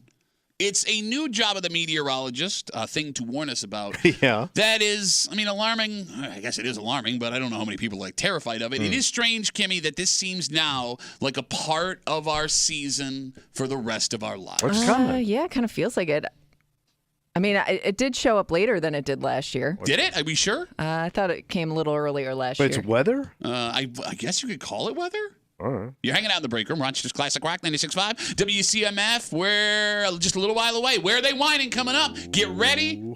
Oh, I'm ready. Shut up, man. Your brain is not working today. It's over. Sometimes that's when he stumbles into greatness. Yes, though. thank you. Stumbles into greatness should be the name of his autobiography. Where are they whining? Coming up just after 9 o'clock here in the break room on CMF. So this week, the meteorologist on News 8 says hazy skies are back as wildfire smoke returns to the greater Rochester area. So is this a Canadian smoke again? I think that it's always Canadian smoke, Wow. which was one of the worst northern tours of Cheech and Chong. Kimmy does not know who that is. She knows Cheech and Chong. Who Look are how they? high she gets all the time. Oh, I forgot. She's yeah. she's like pothead central. Yeah. Good news. Good news. Meteorologists from News 8 say that this time, at least for now, the smoke will stay higher in the sky. So it won't have as much of an effect on air quality as it did at points last year. Yeah. So it's we light could smoke. smell it in the air last year. Well, that's the bad news. Kimmy, that was the exact same thing meteorologists said last year when we first found out about the smoke, and eventually more smoke came, and it started going lower, and we were breathing in all that smoke. Yeah, but it's like wood. It's like good Canadian organic wood. Oh, no, remember. Smoky wood. It's not. I don't think you should be breathing in wood nonstop 24/7 that has traveled as far as it has. We had to check the air quality index every day. And it was alarming, too, last year. Remember when we first heard about, the story initially was like, oh, there's going to be smoke here. And we had asked her, this doesn't sound good. No. And everyone's like, nah, it's fine. And then one day they were just like, nope, it's bad. Turns out it's bad. It doesn't really sound like there's much you could do about it, though. No. And that's where it starts to get weird here. What's that? Because it kind of feels like now it's just par for the course. Yeah, well, it'll be a little hazy some days. Yeah. It was scary last year. Right? I mean, scary maybe is the wrong word. But we had never seen it before. Alarming to look up and the sky would be orange and it smelled like things were burning. Yeah. Yeah. I mean, the sunrises and the sunsets were spooky. Dazzling. Very creepy. Dazzling. That was the carbon monoxide cutting off actually to your brain. But, what are you worried about? Well, I mean, When eventually the fires go out, everything will be fine. Do the fires ever go out? And how do the fires Of course, keep it's starting? Canada. It snows. No, but I then don't the know. fires I start thought they back just up. kind of stopped when the weather got cold. Yeah. I don't know. Do they stop when somebody puts them out, or is it one of those things where they just kind of burn until they burn? I don't know how this works. It's like they get the same forest fires we get. Okay, but I don't know how that works either. I've never lived in a place that has Smoke forest just showed fires. up recently. They happen out west, and everybody blames everybody else. Okay. And then eventually it stops because it's the rainy season. How isn't it going to get to a point where they run out of trees to burn? Yeah, then it'll stop for a while until the trees grow. No, I mean forever. No. No, they grow back. Bro, I've been I know around. how trees work. I've been seeing forest fires since I was a kid in California. They seem to not run out of trees. No, but that's what I mean. I know how trees work, but it takes a while for trees to grow back, man. And that's good, because then they don't catch on fire. No, but that's what I'm saying. They keep catching on fire. What that? It's called the natural cycle of life. Are you not listening to it? From tree to fire. Oh, my God. Fire to tree. I'm already upset with you. We're not even in Where They Whining yet. Did I also see, and I don't know if this will affect us, but there's a bunch of dust traveling across the Atlantic Ocean from the Sahara Desert or something. Yeah, so the dust will put out the smoke. What? I thought. yeah. I don't know where He's right. exactly it's hitting, but I know it's crossing the Atlantic. So there's the Sahara sands are blowing this way. It sounds like a Sinatra song. The summer wind really sucks. It's full of smoke and sand. That stuff can rip up your lungs, right? If you're breathing in the sand. I think it's so light, bro. It's no big deal. You know nothing don't about know. nothing. Isn't that why Middle East, they breathe it in all day. They seem to be fine. No, but you see guys wearing stuff over their mouths all the time. I thought that was for another reason. No, that's women. Oh. It seems like it's. Oh no, never mind. What? What do we got? Are we going to be I don't know. I'm breathing trying to sand? figure out where it's gonna be. So we're going to be the central, we're going to be the ring of the sand versus smoke battle? But this natural. No, it's not actually. It is. It's unnatural. It's been going on forever. Oh, it seems like it's mostly gonna affect the South. Yeah, take that. Yeah, how's New York look now, stupid? I'm going where there's lower taxes. Well, now you're breathing in the Sahara Desert. Dumbass hillbilly. 252 WCMF. By the end of this week, according to meteorologists on News 8, there will be smoke from wildfires once again. We believe it's from Canada coming down. The good news is it's going to be higher in the sky, so it won't affect us like it did for all those weeks back. You're right, it was earlier because I was in Canada when the fires started. Yeah, I thought it was like early in the summer last year, and then it just kind of was in and out throughout the entire summer. I mean, I wonder how many years it's going to take before we're just like, well, this is a thing that happens. Like, are my kids, if they grow up with this and it happens every year, is just going to be like snow to them? Right? It happens in wintertime, just like the smoke I don't think happens. it's going to be around constantly. Based on what? I don't know. That's why I say it like that. It makes you feel more comfortable. I'm surprised you're not more bothered by it because you're a big summer guy, and this is kind of affecting the quality of your summers, of your patio season. And you got old man lungs. Yeah, but I got pretty good lungs. Says who? Me. You went to a pulmonologist? No, I went to a doctor. No, but I'm fine, and I also smoke cigars, so I'm kind of adding to the atmosphere. So it's like I'm at a speakeasy all the time. I got a nice dice game going. No, I didn't. The smoke didn't bother me for some reason. But I also lived in South Florida. Okay. Where they burn sugar cane during part of the season. Oh, that sounds like it smells nice. You would, but it doesn't. No? There's no sugar in it. Ah, okay. It's just the cane part. So it always smelled like burning wood for like a period in the summertime whenever they harvest the sugar cane. Sure. So I kind of grew up with that. No, look, here's the thing. I didn't hate the smell. Like, No, I I kind of didn't enjoyed either. walking out and smelling It that was like smoky outdoors. goodness. Yeah, but it's probably not good. Ah, come on. Old man Yeah, wave. think about how much stuff I'm 65. Yeah. I have breathed in every particle they got. Mm-hmm. And you're 5'4", and you can't remember things you said 5 minutes before. You have an IQ that is far below average. I am You could not 65 years old. graduate. I have breathed in every kind of thing they got. Let's talk to Dave. He's on CMF. Hey, Dave, how are you, buddy? Hey, Duffy. You're talking about we'll get used to it. I got buddies out in Montana, and when all this was going on last year, and everybody was like shutting down and whatever, he was laughing at us because he's like, air quality of 200. My kid practices football for 8 hours and that every year. Wow. We'll get used to it. So, and you ever see someone's face who lives in Montana? You want to look like that, breathing that smoke in? He does look like Barney. Dave, thanks for the call, buddy. Have a good rest of the day. All right, let's take a break. All right. The phone lines are open. Mm-hmm. It's time. Let's do it. If you want to guarantee your way in, the phone number is 252-WCMF, 252-9263. Kimmy's got her post. Tommy doesn't know what his name is. I'm ready to roll. We're going to figure out where they whining. 252-WCMF, 252-9263, and we're going to do it next here in the break room on 96.5 WCMF.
We are watching a man fall apart live in front of our eyes. He's got no shot today. You are out and you're already done. I'm ready to go, baby. You ain't ready for nothing. You don't even know where you are right now. It is Tuesday. It is 9 o'clock. It is time for everyone's favorite break room game, Where They Whining. The phone number is 252-WCMF, 252-9263. If you are not an everyday listener to our show, we will explain how it works. All right. Kimmy has a post from the neighborhood apps. It's like Facebook's, but from where you live, right? There's several different ones that people will send. Yeah. There are a couple different ways you can post these types of things. We greatly appreciate all the posts that you guys send to Kimmy. She takes the post, she removes street names, and she removes any references to the town. She will read that post out loud. Yes. You, Yeah, me, everyone that can hear us. We're going to listen. You have to listen. Because there are little clues as to where this could have happened. You don't jump. In the greater Rochester area. Because we know every stereotype about every town, village, neighborhood in the greater Rochester area, we're going to figure out where they whining. And we're going to do it here in a second. 252-WCMF, 252-9263 if you'd like to take a shot. Are we ready? I'm ready. Kimmy, you ready? Yep. Let's do it. Skydive! Pittsburgh! Victor! Where they whining? I don't see any stray cats around, so I don't get why I'm waking up to cat poo on my front steps every morning. Shut up. I know there are a lot of cat ladies on our street, haha. And then Well, I know the guy who wrote that. and then names a woman, but we're gonna call her Carol. Okay. Carol on It's probably her actual name. Carol on blank. I changed the name. That's probably her actual name. That sounds like an old lady cat name. Carol. That's why she picked it. Carol with cats. I'm already done. I with know. you, man. We're only 2 sentences into the I want to post. go home. I just want to go home. Okay. Carol on blank has a bunch of cats, and so does, we'll call her Helen. But I believe That's probably a real name. but I believe they're all indoor pets. I don't know where these droppings are coming from. I know Ted, we'll just call it Ted, has an outdoor cat. I've never seen it wandering around my home, though, so I don't think that's where it's coming from. It seems too large of a poo to be a small critter like a squirrel or rabbit, and too small to be a dog. That's why I've narrowed it down to cat. My daughter-in-law told me to set up one of those doorbell cameras. I don't see the purpose in spending that kind of money just to see an animal defecate. That's why I'm hopeful I'll find some answers here and find others struggling with the same porch poo issue. Maybe we can narrow this down together. Is there a spray or smell that keeps felines away? One thing's for sure, we don't have to deal with a mouse problem around here. Why don't we find out what cologne Tommy wore when he was on the road? Because that kept all the puss away. It's probably his real name. That was the end of the post. I'm sorry. Okay. All right. Yeah. Had to get that dynamite joke in. Yeah. Tommy can't get laid. If I wouldn't have gotten dumped, it would have been a better joke. If I would have been able to say the word I wanted to. Phone number is 252-WCMF. Tommy didn't have a good girlfriend. 252-9263, 252-WCMF. I'd take a lot of names out, so sorry if that was confusing. It's okay. It's all right. Tommy? Yeah. We have a cat. We have a neighborhood. Mm-hmm. What do you got? So where do you think you get a lot of cat old ladies? Oh, I'm asking you, buddy. That's the West Side. You think so? Oh, yeah. Anytime you hear about these, like, they had to go in the house and pull out 20 cats and 7 dogs. No, there were 2 last year that were on the east side. No, that's way east. That was like country east side. Okay. And I ain't counting the country. So where would you find some pussycat poo? Where's that, bud? I say it's on the West Side. Yeah, we got West Side. We got West that already. Side. See, what did I tell you? He doesn't even know where he is right now. Yeah, I got it. I Okay. got it. I got it. Yeah. I'm going to say Hilton. Hilton? I'm going to take my Hilton. My first Hilton ever. When I think Hilton, I don't think porches. When I think Hilton, I don't think... But you don't think they have porches in I'm Hilton? saying there are, and I'm not saying there are no porches in Hilton. But mostly there's older homes with porches. There aren't. Are there older homes in Hilton? It's an old. It's an old country town. There are in there's more new like homes. the town there. There's some older homes. Country porch. No, see, this is what happens. Village porch. Towns you don't go to because it's on the west side. And then he wants to like wax all poet. Guy with 2 stars. Going to talk to a guy with 1 star. Let me tell you, man. Towns David Goofy. Now we're doing impressions of each other. It's the same impression. Hilton is my pick. Okay. You're wrong. I don't think this is an East Side, West Side thing. I think you can make an argument for a lot of towns here, but for some reason, one is sticking out in my head. Mm-hmm. It's a tight-knit community because they name the actual people in all of these things. Well, it's the people in your neighborhood. They've been there a million years. There are people that don't know their neighbors' names. That's what I'm saying. It's a tight-knit. You just described a tight-knit community, you idiot. Mm-hmm. For some reason, I see like those big old-school cement porches, but that's a city porch. Well, but it's not the city. And it wouldn't be in that place that has the government-subsidized porches because people wouldn't be writing this as a joke. They'd be writing it freaking out. Yeah. They whining in a Rando. You know it's good, too. Your heart just dropped. Why can't? Why? Town's full. Okay. Bro, this is a Rando post. You know it, too. You can see in your head the neighborhood in a Rando where there's somebody's cat taking a dump on someone else's front step. And they're not mad. It's cool. Because those neighborhoods are changing, man. Are they? Cat ain't got a fighting chance. No, I would think there would be more cats now. Younger people are waiting to have kids. Yeah, but they're not cat people. Oh, really? What are Most people, dog people. Phone number is 252-WCMF, 252-9263. There's one rule and one rule only. What's that? You get one pick. All right. One pick. If you hear someone say the name you were going to pick before we pick you up on the phone, you got two options. You can hang up the phone, try again next week. We won't be offended, or change your town. If you call up and say, I was going to say, but then it went, you have been disqualified, and the commissioner makes all final calls. Are we ready? I'm ready. 252-WCMF, 252-9263. Cody's going to kick it off. Cody, where are they whining, buddy? I'm going to say they're whining in Penfield. Why Penfield? Because they've been talking, in the post, they're talking about how they've never really seen the stray cats. They're just assuming it based on the size of the turds. Ooh. So I'm going to say that this might actually be fox turds, and Penfield has a big fox problem right now. Oh, that's really good logic, Cody. Damn it. Oh, you like his pick? And I'm going to be honest, I don't know how Cody's big a trying to fox talk. turd What is, were you but saying, it's Cody? gotta I'm be sorry. It's okay. I don't know how big exactly a fox turd is, but considering the size of the animal, it's got to be somewhere around like a small dog or a little bigger than a cat. So that's my logic. Fox turd sounds like a casino you have to drive to New England to go to. Cody, we got you for Penfield, buddy. Thanks for the call. I really appreciate it. That's really good logic. Well, look, he's right. There is no guarantee these are cat dumps. True. And I guess to his point earlier too, if there aren't like stray cats or like cats that are normally running around the neighborhood, that's probably a more affluent neighborhood. So your West Side pick would be way off. So's your Arundequoit. At least Arundequoit, what West Arundequoit is high end, buddy. 252-WCMF, 252-9263. Let's talk to Pete. Petey, where they whining, buddy? I'm going Greece. Why Greece? Well, because I have more stars than you. Okay, I get like the whole like, oh, I'm going to play the bad guy thing. Like that was funny for a second, but like you call up, you haven't won in forever. But you he never is have still a good leading reason, the star chart. But he never has a good reason. One time, Pat. One time. You won one. I think you're the best at the game, there, buddy. Give me a solid reason why it's Greece, Pete. There is a lot of cat ladies in Greece. Ah, that's what I thought. You got nothing. But he is right about that. Shut up. You know nothing about Greece. I know Greece quite well. When's the last time you were in the town of Greece? When did Obama get elected?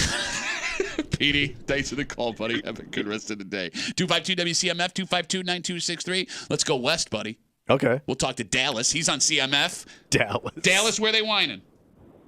Hey guys, I'm going to a little rural area. I don't think it's a cat either, like the one caller said. I think it might be raccoon. I'm going Scottsville. Okay, Dallas, why are you wasting everybody's time?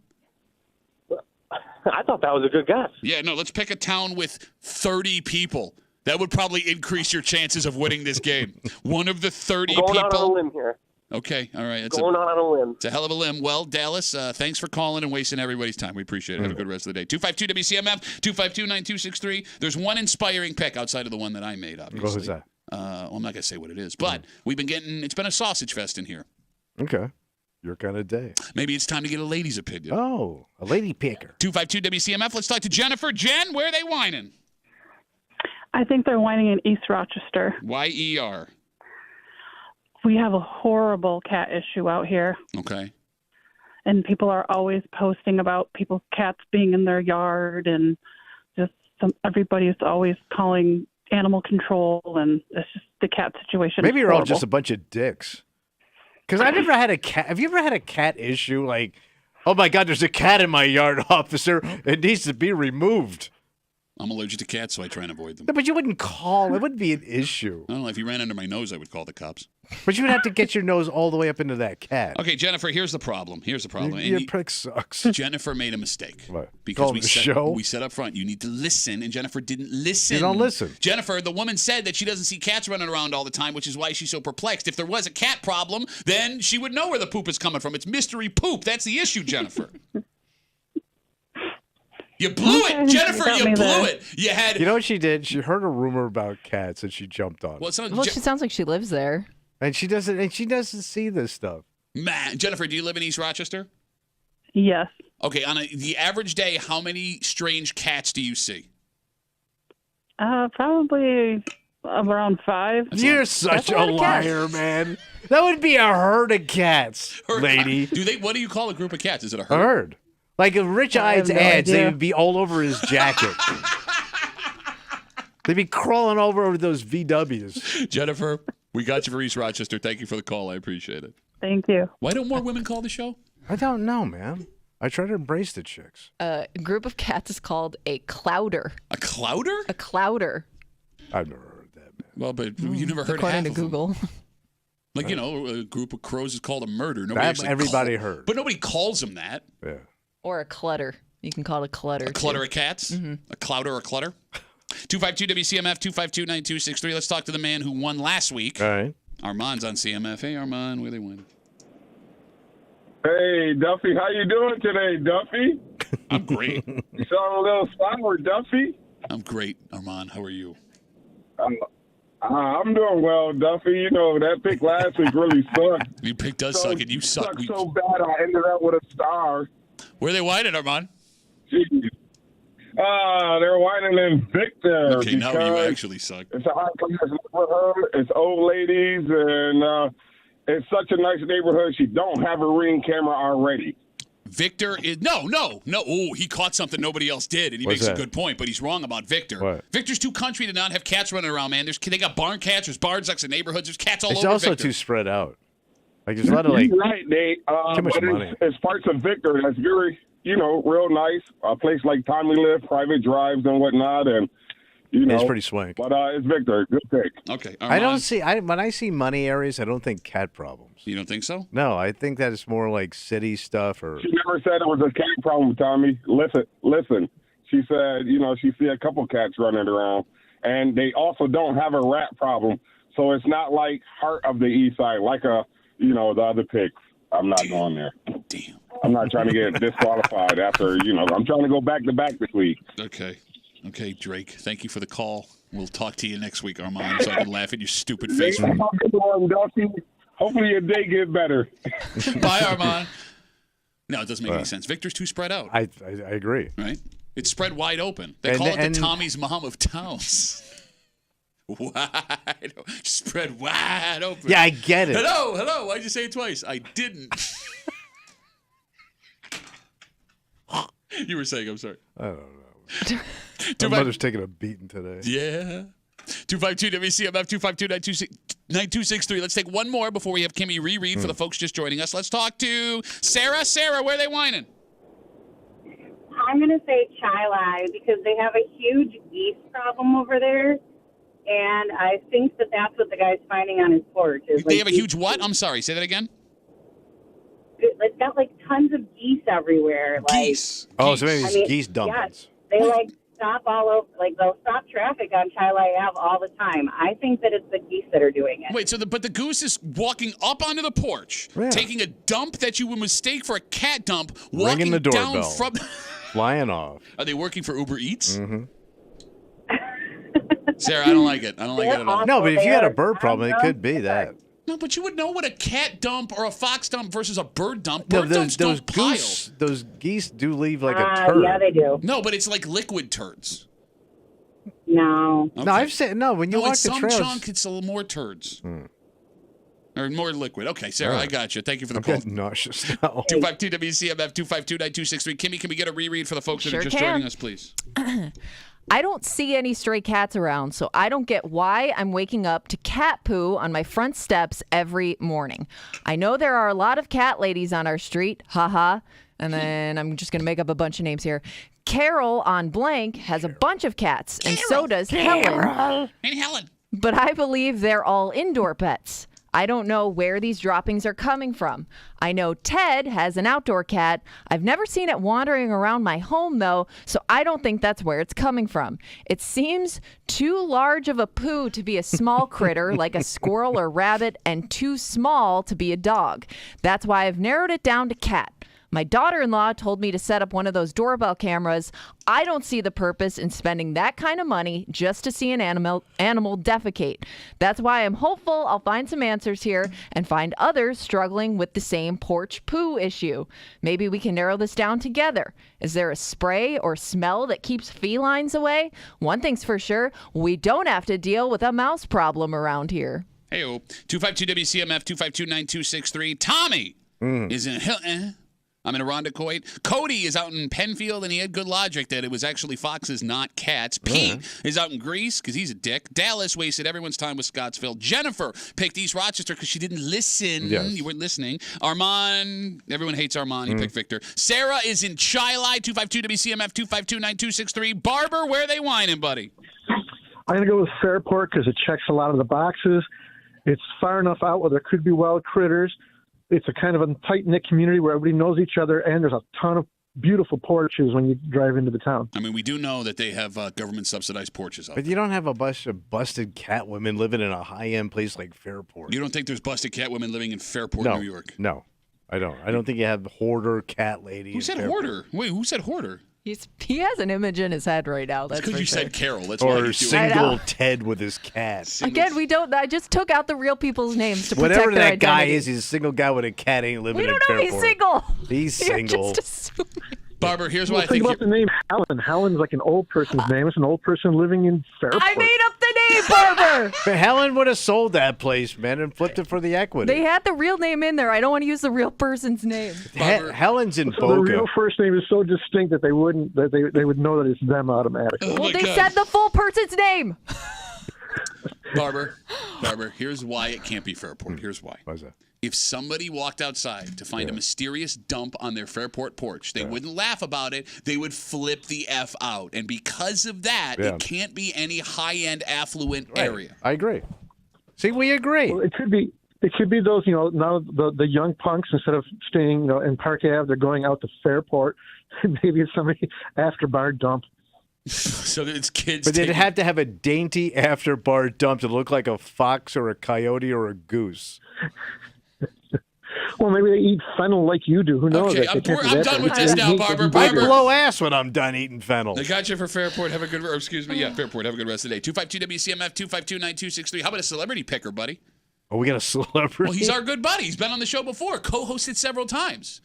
Welcome, the most handsomest Canadian you've ever met in your life, who's responsible for the smoke we'll be breathing in later this week. Who is this? David Andrietta's on CMF. Oh, my God. Adrietta, hey, where they guys, lying? how's it going? Good, buddy. What's up? Oh, I'm telling you, I know where this is. This is going to be the 19th Ward of Rochester. Why? 19th Ward. There is such a feral cat problem in that neighborhood that there are actually two groups that are dedicated to catching these cats. One of them is called 19th Ward Community Cats. The only bad thing about this pick is that this guy says, "Oh, is it already picked?"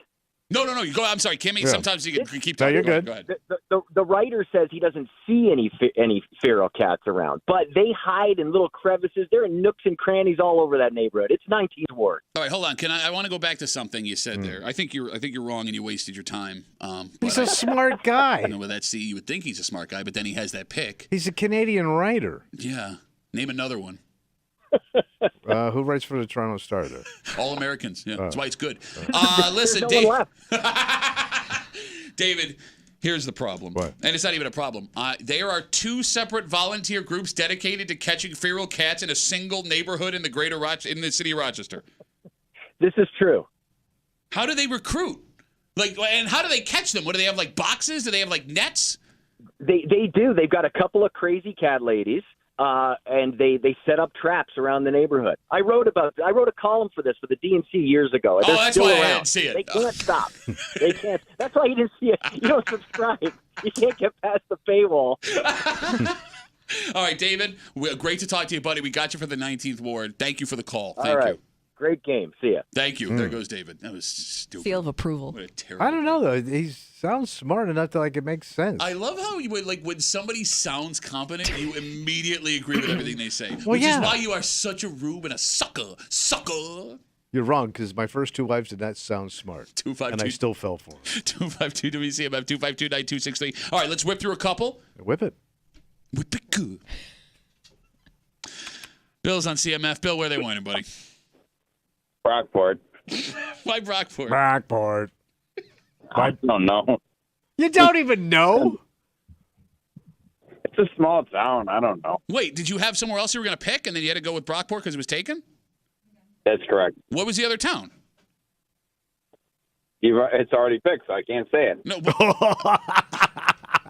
He played you, sucker. Well, it just sucks. It just sucks that somebody else is going to win because that's probably the town that it was going to be, and he's not going to get any credit for it. Like he's going to call me, it's Brockport, but I can't tell. And then like if his buddies are listening, he hung up. You pissed him off. He wasn't getting disqualified today. Yes. 252 WCMF. Let's talk to Tom. Tom, where are they whining, buddy? I'm thinking this is Brighton. Brighton? Hey, I'd say Brighton. I did like that we brought up the fact that it could be different animals. Depending on where you live in Brighton, you could have like some wildlife, and people could mistake different size poops for cat poop. Okay. All right. And I feel like there are a decent amount of people with cats in Brighton. Yeah, it does seem like there's a lot of cat ladies in Brighton. Yeah, it's an older community. Yeah, but I've never seen a cat like when I'm driving through Brighton, so that would take care of like we don't see cats around. All right, Tom. I don't hate the logic. Surprised that Brighton's been on the board for this long. All right, 252 WCMF 252-9263. Let's get in our weekly black hole of a pick. Okay. Ben, where are they whining, buddy? I'm gonna go with Webster, but it's gonna be further east Webster. Because you got all the cul-de-sacs out there, and then you're bordering with all the wildlife.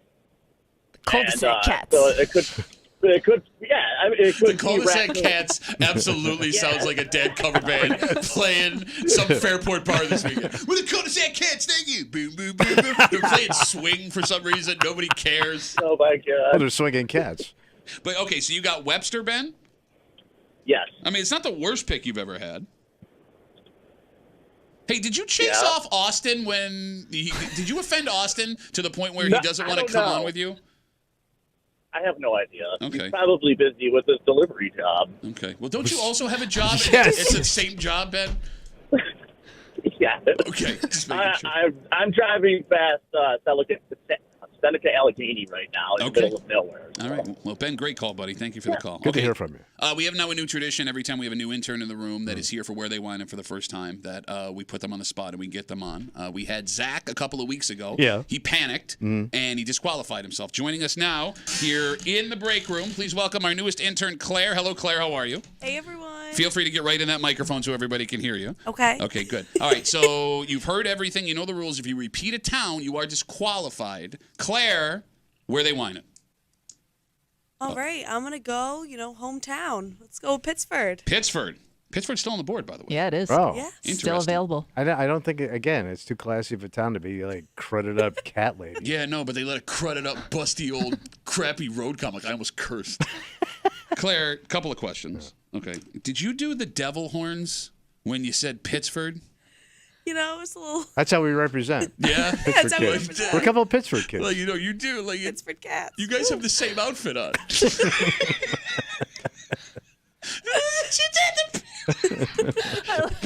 Tommy. Hey, I'm also in the Pittsburgh Club, guys. Like, she did it so smooth, and Tommy's like, yeah, guys. Well, there's different styles. It's cool. All right, Claire, congratulations. You're already one step ahead of our last intern. You didn't disqualify yourself right away. Yeah. Okay, let's recap everything we have. Are we ready? I'm ready.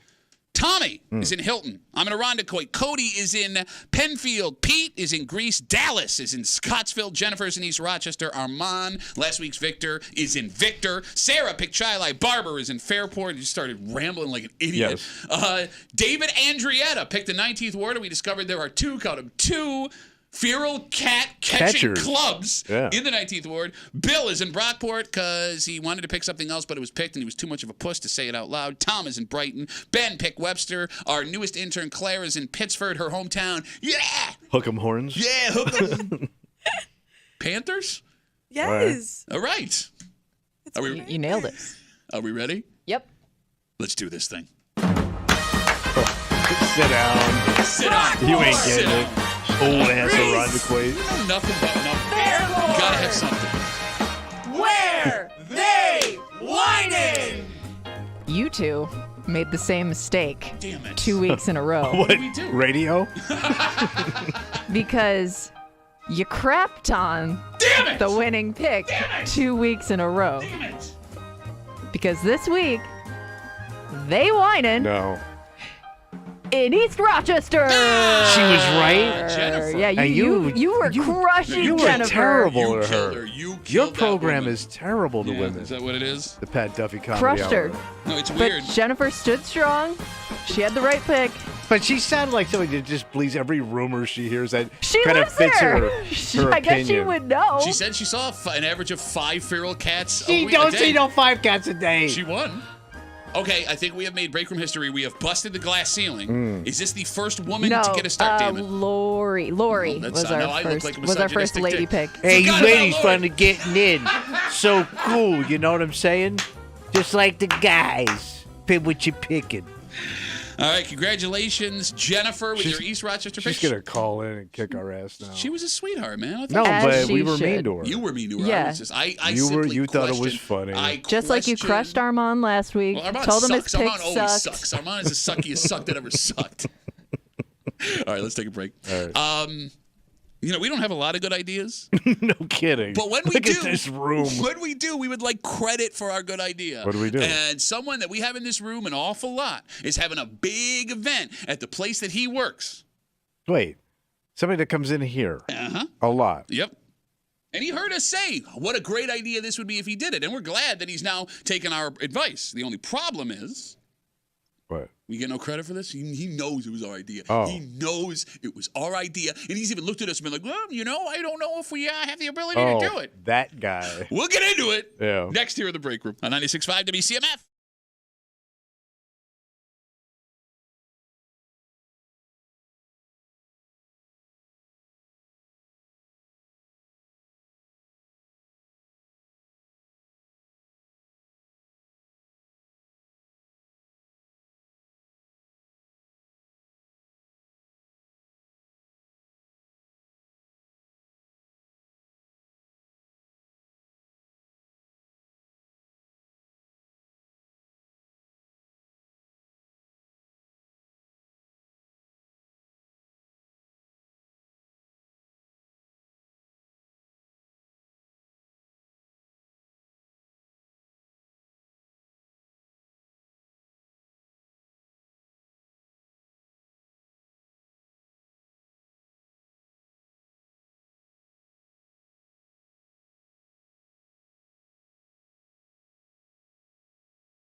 It's like I said. What's that? We as a show do not have many good ideas. No. But when we have a good idea, we would like credit for our good idea. So what happened? And this guy who we thought was a friend, our so-called friend, Yeah.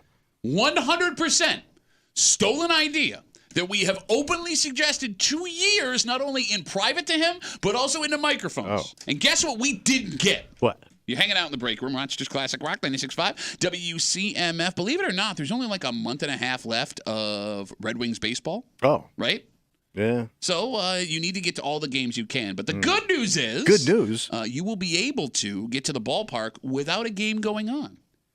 What are they doing? Well, the Bud Light Ballpark Happy Hour is going to come in September to Innovative Field. It'll be on Friday, September 13th, 4:30 to 8 p.m. It's for a good cause. Proceeds are going to benefit the Golisano Children's Hospital, but it's essentially turning the ballpark, Kimmy, into a bar restaurant. Yeah, pretty much. Oh, so no game. Yeah. You No just game. come and eat and walk around and eat the chow. And there will be entertainment. The Sky Coasters and the Zach Brown Tribute Band will be performing. Damn, that's a pretty good lineup. That's what I'm saying. Now, it's general admission, $10 per person. They're selling sweets and stuff, too, which Yeah. includes food and drink. And there's like an all-you-can-eat option with a cash bar. And this is a great idea. Oh, bro, this has got hipster written all over it. You know who's going to be down there. Why, Yeah, going down? I will be down there. That sounds- It's a fun time. It's a Yeah. happy hour at the ballpark. I just have a good I time mean- wherever I go, man. Why? Give me a good time. I What, did she get hit in the mouth with a hockey puck? I or go to something? Vegas and sit in a bubble, man. I can do whatever I want. He's talking about the sphere. Oh. You forgot where you were in? No, you're nobody talking calls about it the bubble. bubble. You It's a old out of bubble touch sphere. bastard. It's the same Bubble? thing. They used to call them bubbles in my day. I don't know. I forgot where we were going with this. Oh. Okay. Food. We know this is a good idea. What they're Did we doing come at up with Innovative it? Field. Just Because shout it's things out.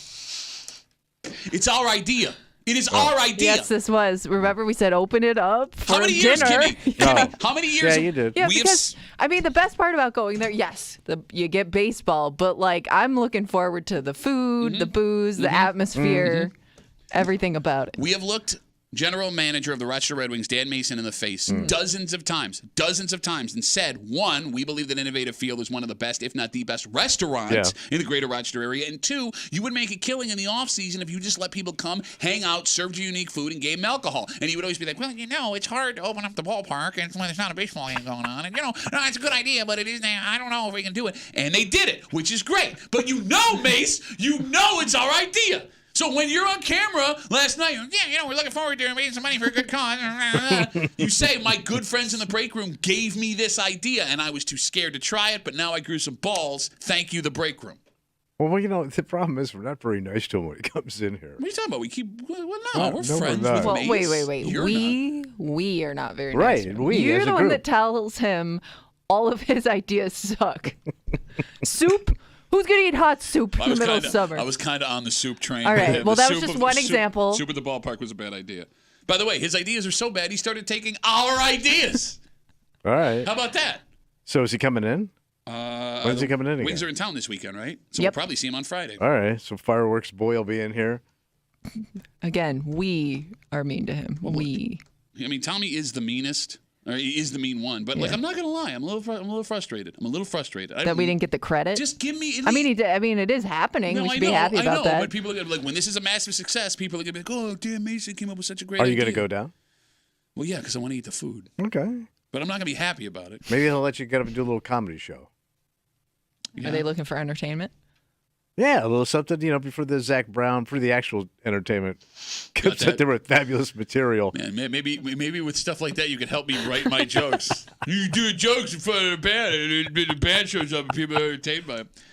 252-WCMF, 252-9263. Friday, September 13th, it is a Bud Light Ballpark Happy Hour at Innovative Field. It's a fundraiser to benefit the Golisano Children's Hospital. Oh, you see what happens when you mock somebody? Not only will there be bands and food and beer. Ben. That place is going to be slammed with Bens. It's our idea. We came up with the idea. I feel like we should have a piece of this or be a part of it in some way. Go down there, glad hand. No, because now Can we put our names on it in some way? well, now it's Break room, happy hour. Yeah, if I go down there, I'm going to be like, oh, yeah, this is my idea, right? Like, I'm going to look like every dick. But it's actually, we have audio. We have it. It exists of us telling Mace he should There's do proof. this. This doesn't bother you? No, not really. It's just it doesn't interest me. No, the happy hour aside. It doesn't bother you that he blatantly stole our idea and gave us no credit for it. Passed it off as his own. He's not that guy. He did it. He's too nice. No, I know. I love Mace. Maybe that's his gimmick. He comes in all nice, plays this for 10 years, and then steals one happy hour idea. No, but I think that's why this hurts so I feel like we've come up with another idea. That he stole from us? Could be wrong. Oh no, I'm thinking of the beer straw, which never happened. But we did tell him. He didn't like ex-wife night. Wait, they didn't have enough seats for all the ones that were going to show up for you. No, but I had a point that I was going to go with, and I totally forgot it. It's gone now. It's gone now because I'm trying to write jokes for me opening for Zach Brown Tribute Band at WCMF Break Room. I would like to see you hit the stage again, man. I haven't seen you give it the old comedy try again. I would go down and get a nice craft beer and sit down with an enormous hot dog and watch you bomb. 252 WCMF 252-9263. Let's talk to Jeremy. Hey, Jeremy, how are you, buddy? So what you're telling me is the guy who comes in and talks about home runs and wins and fireworks with the same fervor as he's going to have a colonoscopy is not going to give you any kind of credit? Shocking. Does that guy give credit to anything? I have never been motivated by anything that guy says. If you want to fall asleep, either listen to him or wheeze. Pick one of them just to drift off to dreamland. Well, now we've gone too far. Now we've gone too far, Jeremy. And I kind of like colonoscopy tonight. You got that? Yeah, I know you do. Yeah. Yeah, I set you up, man. Do the ass joke. Jesus Christ, smug ass. Yeah, ass. I overheard your wife say that she told you one time, act like you're looking for your car keys. It'll be fun. All right, I'm bombing. See you, babe. Hi, Jeremy. Here's what I remember I was going to say. Jeremy's call was so terrible. It reminded me of the thought I had. Okay. I think why this hurts the most. What's up? That Mace stole our idea, general manager of the Rochester Rebels. Well, because you're friends. Damn gives credit. Well, no, it's even past that. I have friends that would steal things from me and not think twice about it. I grew up on the West Side. It's the fact that you brought it up, that Mace is a really nice guy. Yeah. Right? And out of anyone I know in my life, yeah, you trust him. I never would have anticipated he be the one. Yeah. I know. I never expected it. Right? Like, that's what hurts more. Is like, I always say Dan Mason is the nicest man I've ever met in my life. Right? He goes out of his way to make sure everything you need is taken care of. He's a kind human being who will stop and talk to anybody. And it turns out this entire time, setting us up. You son of a bitch. You got rolled. We come back, we wrap it up, we tell you what we're doing tomorrow next here in the break room on CMF.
That's going to be Rapperoo. Excuse me. No, sorry. Hey, take your time. We're just doing a radio No, show. I'm old. I No, got it's a fine. cough. Yeah, you got a cough? Radio Rapper. Are you finally dying for a Tuesday Break Room CMF that makes tomorrow Wednesday? You know what that means. Oh, get a little hate. Sorry, we got Hate Mail of the Week coming at you. It was about 2 weeks ago we told you a story of a 2-year-old kid, I believe it was out in Phelps, no shoes, no shirt, running down the street in the village. Like a baby. Yep, two, toddler. Yeah. And no parent to be found anywhere. The mother, who was eventually found, was arrested, charged with endangering the welfare of a child. And we had a discussion at the time about whether or not you would immediately call the cops versus scooping up that 2-year-old and trying to find mom, or dad, because you know as a parent, well, you don't.